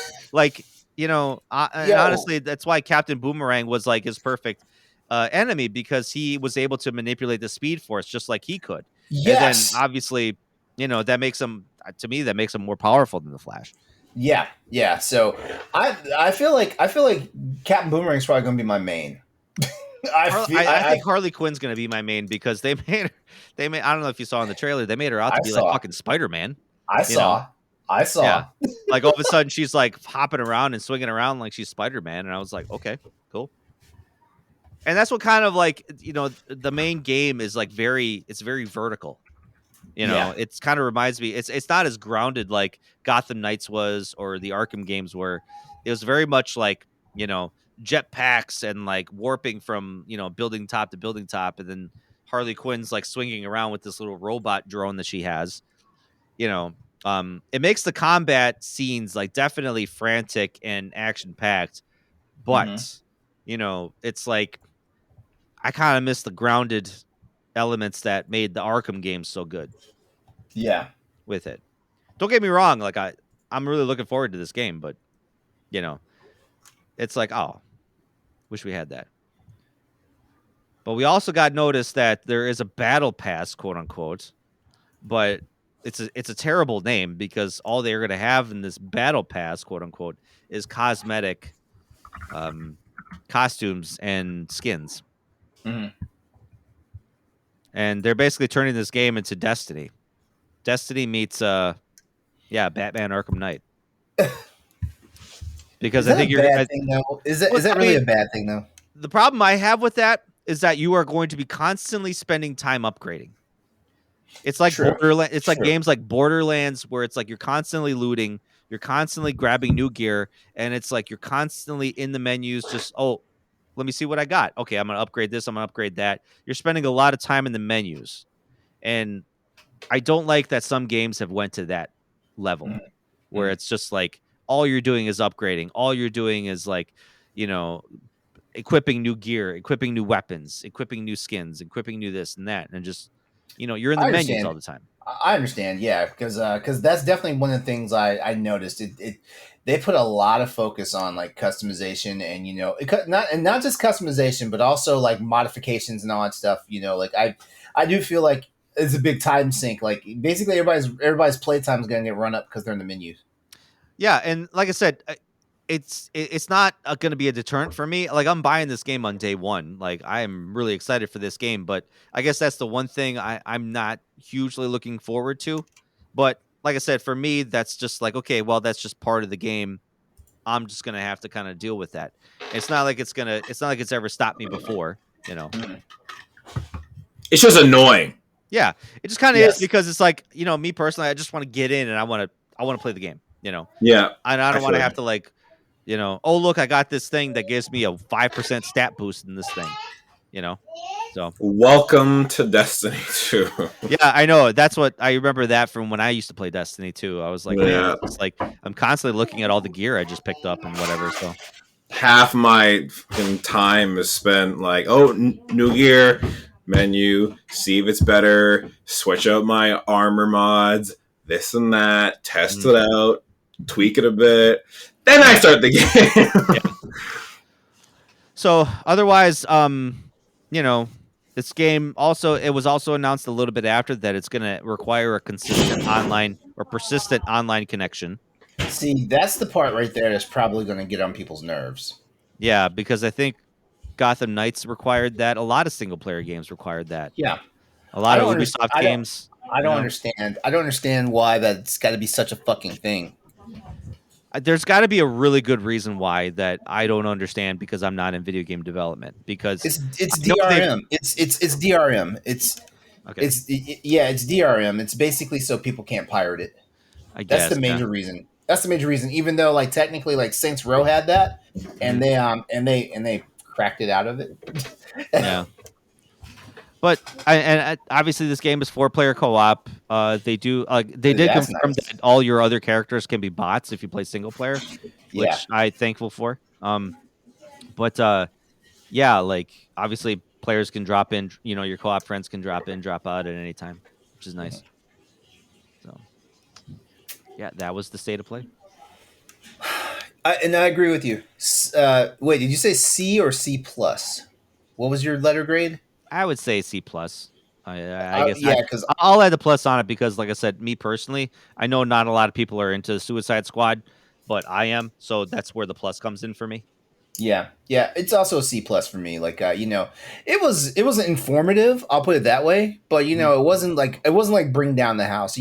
But then again, Sony kind of does this. Like Sony kind of like rolls out real slow these state of plays, and by the end of the year, all of a sudden it's like, whoa, what did I just see? What did I just see? Yeah, I mean, Yeah. honestly, I think with all these like directs and state of plays and showcases and stuff like that, the problem that we have as fans of the entertainment medium that is video games, How eloquent. I wish there was a shorter way to call someone that. But anyway, You call them GAMERS. no. Anyway, so as fans of the medium that is video games, we have so high of expectations for these things. And then when they come out, it's like, oh, there wasn't anything in there that I wanted to see. Like me personally, I wanted to see Silent Hill 2 again. Is this why I'm always disappointed with a Nintendo Direct? Is this why? That's why I'm always disappointed because there's nothing in it for me. But then I see other people losing their shit over it. They're like, wow, Fire Emblem again. Wow, Pokemon again. Like, okay, I don't give a shit about that. People call me a Sony pony and a PC Master Racer and stuff like that. But who cares? Honestly, who cares?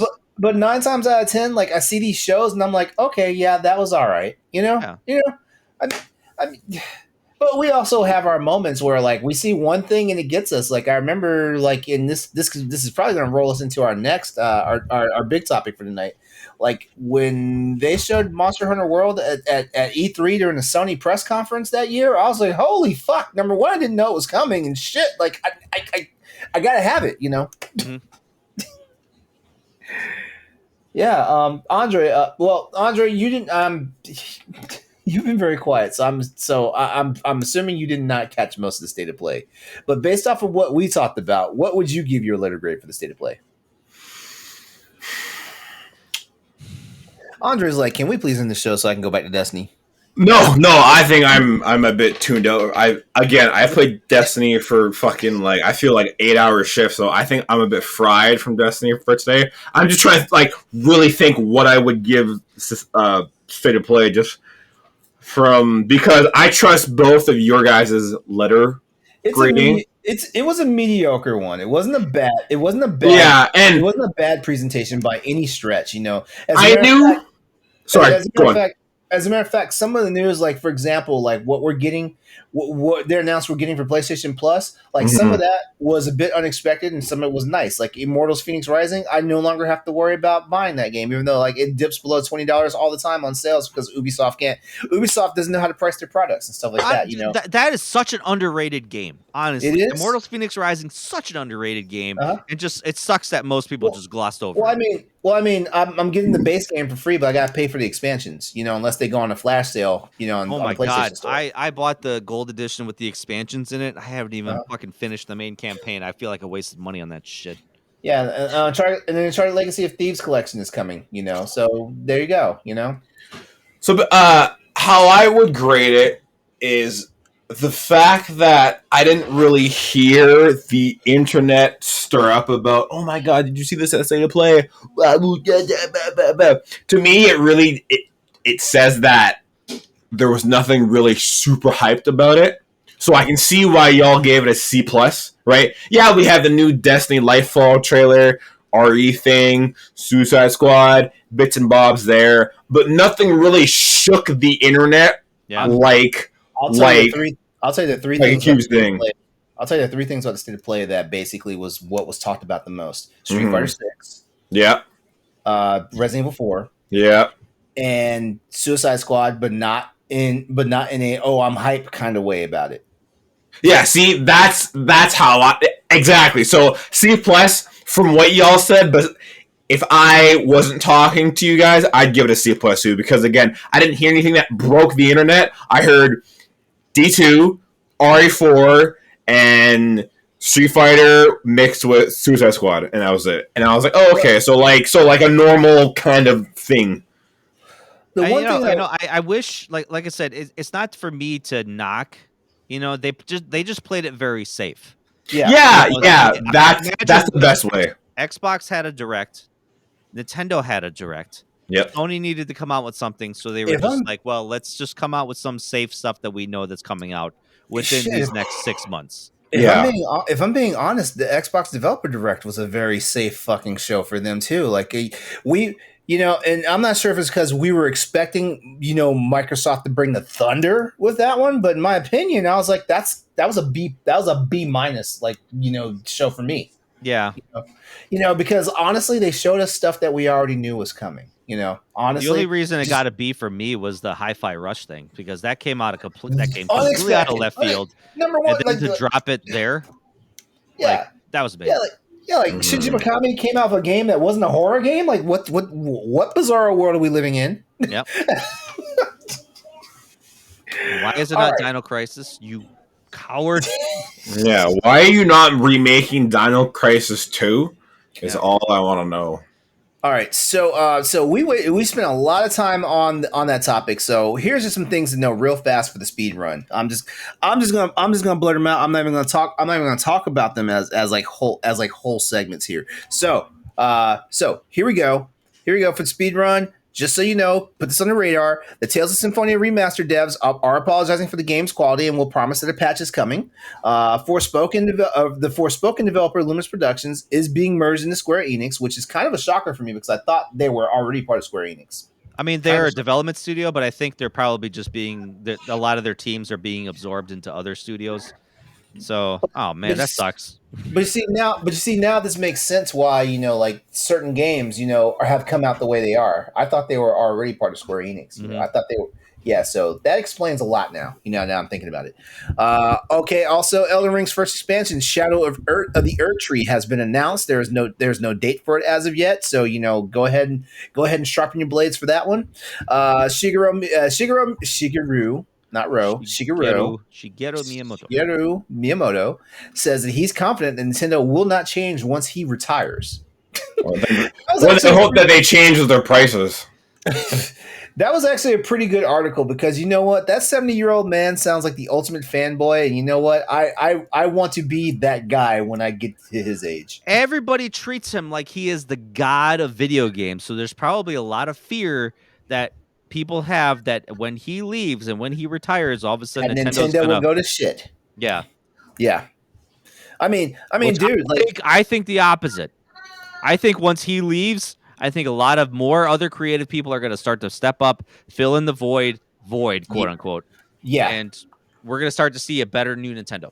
But damn, the guy's been with Nintendo since 1977. Like he graduated college and started working for Nintendo. So that dude, talk about a fucking pedigree. Like, yeah. So talk there's about that. A legacy. And lastly for the speed run, Xbox Series X The Xbox Series consoles has sold 18.5 million versus PlayStation 5's 30 million, as confirmed by an analysis team. So there you go. There's some stuff to read up on. Just bookmark all this stuff and like go to the internet, read up on it, because normally we would give you like enough information so you don't have to do it. But we're sorry, we've run way over time on this show. Well, we had guys, that Sony State of Play. I mean, that's a lot to we did. unpack. If we want to end the show right now, we can do it. I say let's just come up with two. So our big topic for tonight, that was it LeRon or Stoy? I apologize. Who came up with this one? LeRon. We talking about the hype moments? Yeah. Yeah, that's me. Okay, so LeRon came up with our favorite hype moments in gaming. I say we just kind of just throw two and then call Works it. For me. Works Cool. for me. Cool. I already mentioned one, the Monster Hunter 5/Monster Hunter World reveal. Okay. From One of mine is in RE6. No, 6? Yeah, in RE6. wow, he said 6. I thought this is the game everybody hated. Put some respect You gotta on tell me, if you gotta tell me about it. you gotta tell me the time that Leon crashed a fucking passenger plane and then got out and walked away like ain't shit happened. No, okay, so the moment I'm talking about is the moment where Leon Kennedy and Chris Redfield fight each other for like a bit. I was like, yo, let's go! This is the moment I've been waiting for forever. Yeah, and they didn't even settle the score. They just truce. They scored up for a bit, and I was like, let's go, baby! This is the moment. Because I was like, you have Leon Kennedy, who's Leon Kennedy, and then you have Punch Boulder, Chris Redfield. I was like, yo, this fight's going to be insane. Yeah. That for me, I was like, this is going to be so cool. And it wasn't really that cool, but I was like, oh my god, this is so sick. Capcom shot themselves in the foot by not resolving that fight. Yeah, they really did. They should have just had a full-blown fist fight. It would have been so cool to see.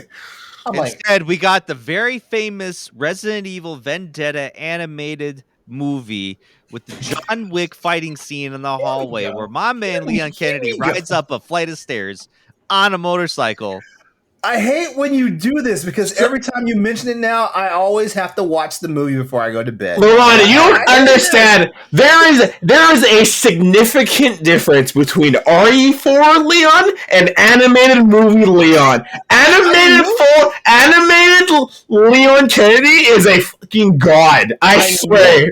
I swear. This man took down a hallway of zombies with a pistol and only shot them in the head, and he didn't miss a single bullet, nor did his gun run out of bullets. I still don't know how he did it. I'm telling you, whatever happened to Leon after Resident Evil 2, like after Raccoon this City, man changed his entire life decisions. You guys can say whatever you want. You guys can say, oh, he just went to some epic training. Nah, this guy is a BOW. Well, I want to say,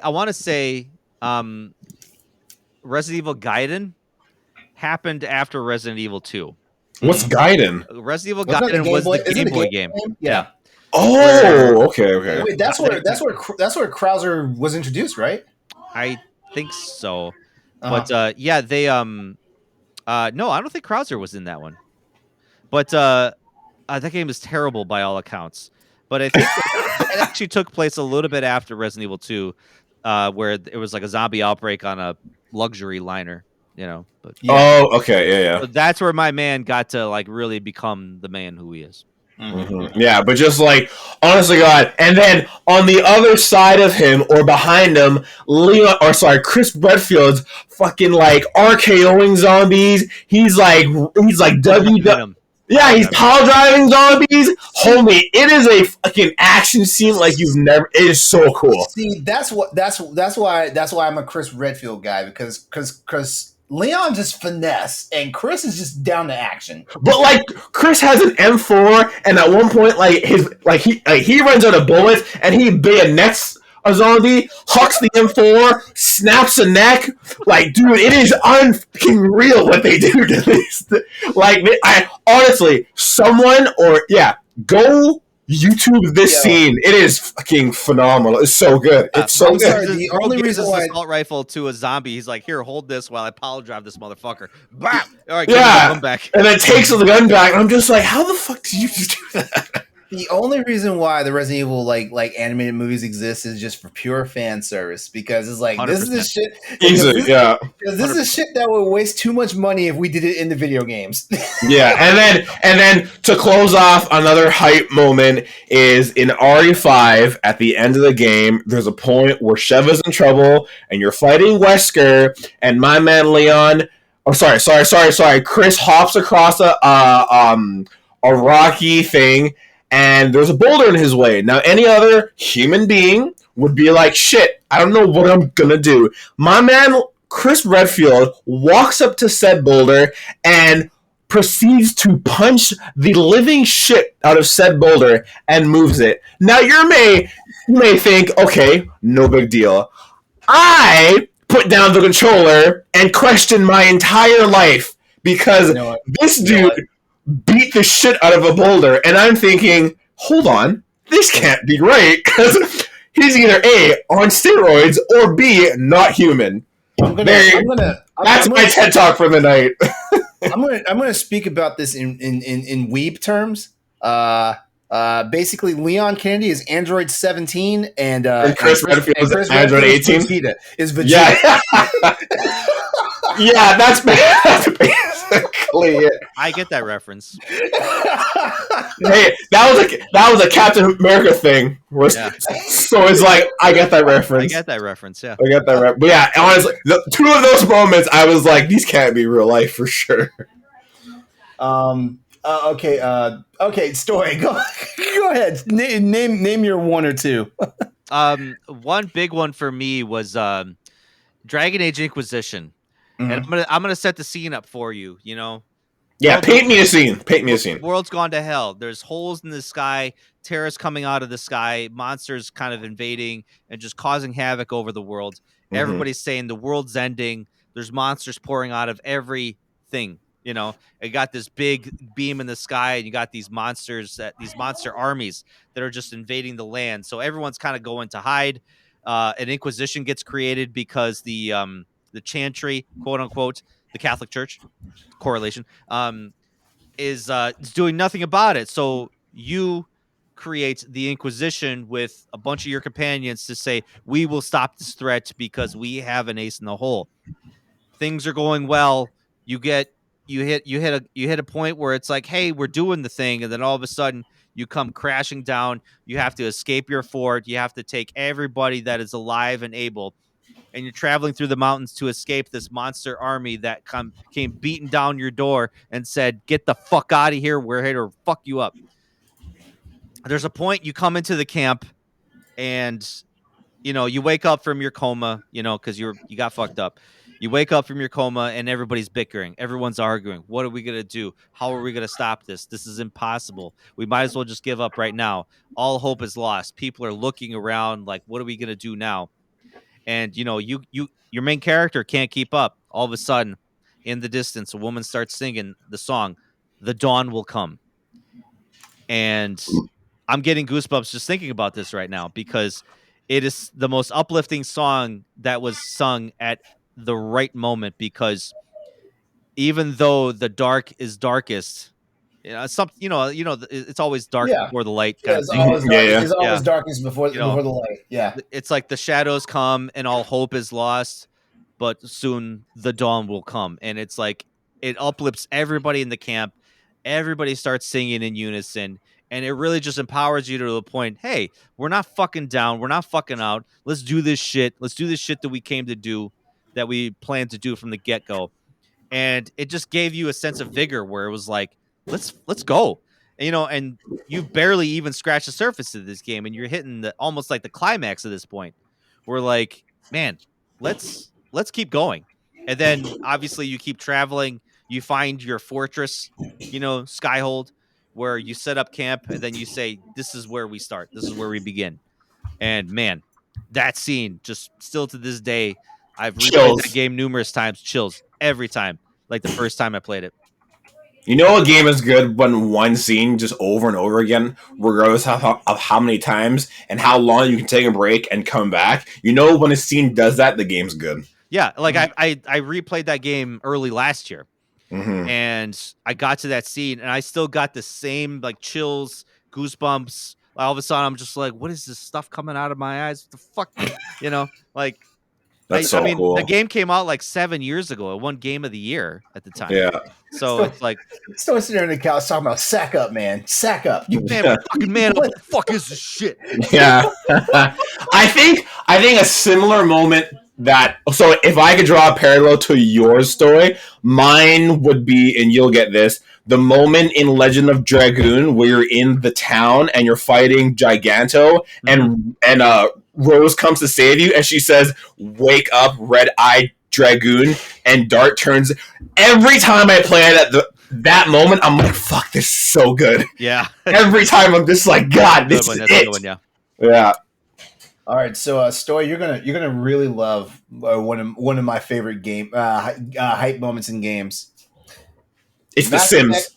Mass Effect 3, the Citadel DLC, when everybody and their fucking mom is like having the shootout against the clone Shepard. Yeah, that was shit, that shit was just amazing. Like I love everything in that Citadel DLC is just gold, amazing. Just man. And you know what? I've never actually played with FemShep before, but I've learned that, you know, the dialogue discussions, differences between male Shepard and FemShep goes hard. So yeah. I think my next Mass Effect playthrough, I'm finally gonna play as FemShep. No, honestly, the majority of my playthroughs have been with FemShep. I would say 80% of the time. Well, I mean, I just love me some Jennifer Hale anyway, so I don't understand why I had not done it as of yet. Yeah, my favorite scene was when she got captured, you know, and then she found out one of the people at her party betrayed her. And like you got two dialogue choices. One of them said, "I will end you," and the other one was, "I will end you painfully." That was Mass Effect 2, right? That was Mass Effect 3. That was the Citadel DLC. Oh, 3. Okay. Yeah. No, honestly, the last scene, the last battle right before you stormed in Mass Effect 3, that I remember that scene where you're just being assaulted from all sides. You're trying to kind of like prime this, you know, nuke to launch at one of the Reapers. Yeah. And, you know, you're just being bombarded on all sides. And it's just, man, you're talking like you're on the edge of just like death, like every second of that whole scene. And just to finally beat it, I just remember taking a huge deep sigh of relief and then seeing that nuke get launched right into a fucking Reaper. It's like, fuck yeah. Yeah. Like, I remember the first time I played, I stood up and I was like, yeah, let's fucking go. Yeah. Oh man, like Mass Effect 3, like when we finally got to start taking out, like when we took out the Reaper on Tuchanka. Oh my god, man, that was a dude. There's so many hype moments in that series. Yes, there was. Yeah. Well, like you do this to me now. I want to talk about everyone. Yeah. Because even the like slow motion scene when you're on the quarry in Homeworld. Yeah. All of a sudden you're being chased by the dude. I'm gonna stop. And the quarry in Homeworld, that was a baby Reaper. That was a baby Weeple. Oh my god, there's so many things. Yeah, all I'm gonna say is don't fuck up on Quarian. Don't fuck up on the Quarian Homeworld. Like that outcome will ruin you. Yeah. Oh Be careful, because you have to do missions in a particular order in order to get the one that you probably want. Yeah, and it's ridiculous. Like so much. I think more shit can go wrong in the Quarian in the Quarian invasion than any other part of Mass Effect 3. I feel like you have to do things in a certain order. Yeah, because everything else in Mass Effect 3 is kind of bittersweet. You know, like whether you get the outcome or not, but you can massively fuck up the Quarian campaign in Mass Effect 3, and you'll be pissed. Yeah. Any other ones you guys want to talk about, or are we wrapping up? I'm sure there's a lot we could talk about, but we should wrap up. One more hype moment. Okay, go, hit it. Legend of Zelda, Wind Waker, when you take out Ganon, like, because I'll just say, like, the fucking forehead. Yeah. Oh my god. I'm gonna tell you Yeah. like this. Apparently, the first time that you actually stab him in the face is in Ocarina of Time, and everybody knows I'd never played Ocarina of Time because I did not like like the transition. I mean, it's not as. It's not like Wind Waker, but yeah, the first time you stab him in the face, you like slash, and then stab Ganon. But this one, you full blown run up homie's like knee, front flip, and then Kiya him in the head. You do the classic downward thrust. Yeah, Zelda I remember as a child, I was like, oh my god, that is so violent. Yeah, really, because like it's stuck in there. I had to look at my roommate because I was playing and he was watching, and I had to look at my roommate. I'm like, is this a Nintendo game?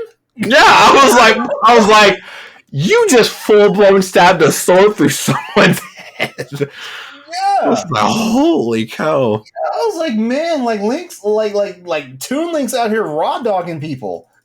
Toon Link out here just slaying dudes. Yep. You think I look like a cartoony little fucking kid? Yeah, well, watch this. Watch this. Watch this shit. He looked at Zelda and he's like, hold my shield. I'll be right back. Hold my shield. Hold my shield. I'm gonna go fuck Ganon up. Oh man! All right, you know what? We're gonna go ahead and wrap it up. we've had way too much fun tonight on this episode of Crossroads. But hey, we're gonna honestly do a whole episode on just hype moments for sure. You know, we probably should. We probably should. Like, so we should like reconvene real soon and do a Crossroads Plus and do this because I've been looking for an excuse to like launch Crossroads Plus, and it just has not happened yet. Mm-hmm. All right. So with that all being said and done, well, everyone, that's our show for tonight. I'd like to go ahead and thank you all for tuning in to the Crossroads podcast and listening to us and making me and my co-host just feel good knowing that there's an audience out there for that. So we thank you. We appreciate it. As always, you can check the show notes to find out where you can get in contact with each and every one of us at. And by the way, if you have any questions for us here at the Crossroads show, hit us up over at Twitter at Crossroads_VGP, or email us at crossroadspspod@gmail.com. There's that. Do not forget, we just like talking about video games and stuff like that. So yeah. True. Don't forget. So don't forget. We like video games. All right. So yep. There's that. And also, real quick, here are some things for your consideration over at bossrush.net to check out while you wait for the next episode of the show to happen. There are some good and bad examples of character arcs in video games, and Stoy here breaks it all down for us and what makes a great video game protagonist in his brilliantly titled article, Satisfying and Well-Developed Character Arcs in Video Games. Check it out. He will appreciate you for it. Also, movies were made. Because you know what? I still get hate comments on my video games aren't art article. I actually got one last week. Oh yeah. That your article stays in the limelight. That you get the G words all up in their feels. Yeah, I mean, whatever. All right, and movies were made for the theater, and Josh Martinez wants to know which movie made you fall in love with the cinematic experience. Check that out in the February 25th edition of the Boss Rush Banter. And then lastly, Corey, Stephanie, and I were joined by award-winning video game composer Chase Bethea to discuss bad jobs, little things that anger us the most, mismatching socks, and a lot more on episode 55 of Boss Rush After Dark, which, by the way, that's the alternative podcast show for the Boss Rush Network, where we talk about everything that's not content appropriate for all these other shows, except for Crossroads, because we'll talk about any goddamn thing on Crossroads. Yeah, we talk about penises a lot on this show. It's true. Yeah, we talk about it way too much. I'm so glad we don't have a female on the show right now. Oof, that would be bad. You know who talks about penises a lot? Stephanie. Really? She does. But she's a doctor. She's a doctor. I have to talk to her about toning it down. It's that bad. Listen, we got to stop with the penis talk. So she made me feel really stupid about it. Dude. She's like, really? I got to stop talking about it? I was like, fine, never mind. Jeez. For even more interesting news and unique talking topics, BossRush.net has you covered, so swing by there. Check out all the things our talented writers, content creators, and contributors are serving up on the site. If you'd like to keep the conversation going with us, you can find the Crossroads game podcast, video game podcast, on Twitter at Crossroads_VGP. If you enjoyed tonight's show, please give us a like, share, and a subscribe to the YouTube channel. And be sure to hit the notification bell so you don't miss an episode when it comes out. I do apologize to you guys. The shows have been hitting the video feeds kind of late. I do apologize for that, but I promise to get together. Also, for our podcast listeners, please leave us a review. And if you like the show enough, a 5-star rating will take us far. We would love you for it. And hey, everyone, this has been episode 111 of the Crossroads podcast. We love you and appreciate you for hanging out with us. As a partner of the Boss Rush Network, please go out there, play games, be better. Tell us about some of your favorite hype moments in video games, whether it be like reveals, whether it's something you actually did in the game, or you actually witnessed your gamer friends doing. We'd like to hear it all. But come back, join us for our next all new episode of the Crossroads podcast, and you all have a good night. Be wonderful out there. We'll see you later. Bye. Bye. Bye.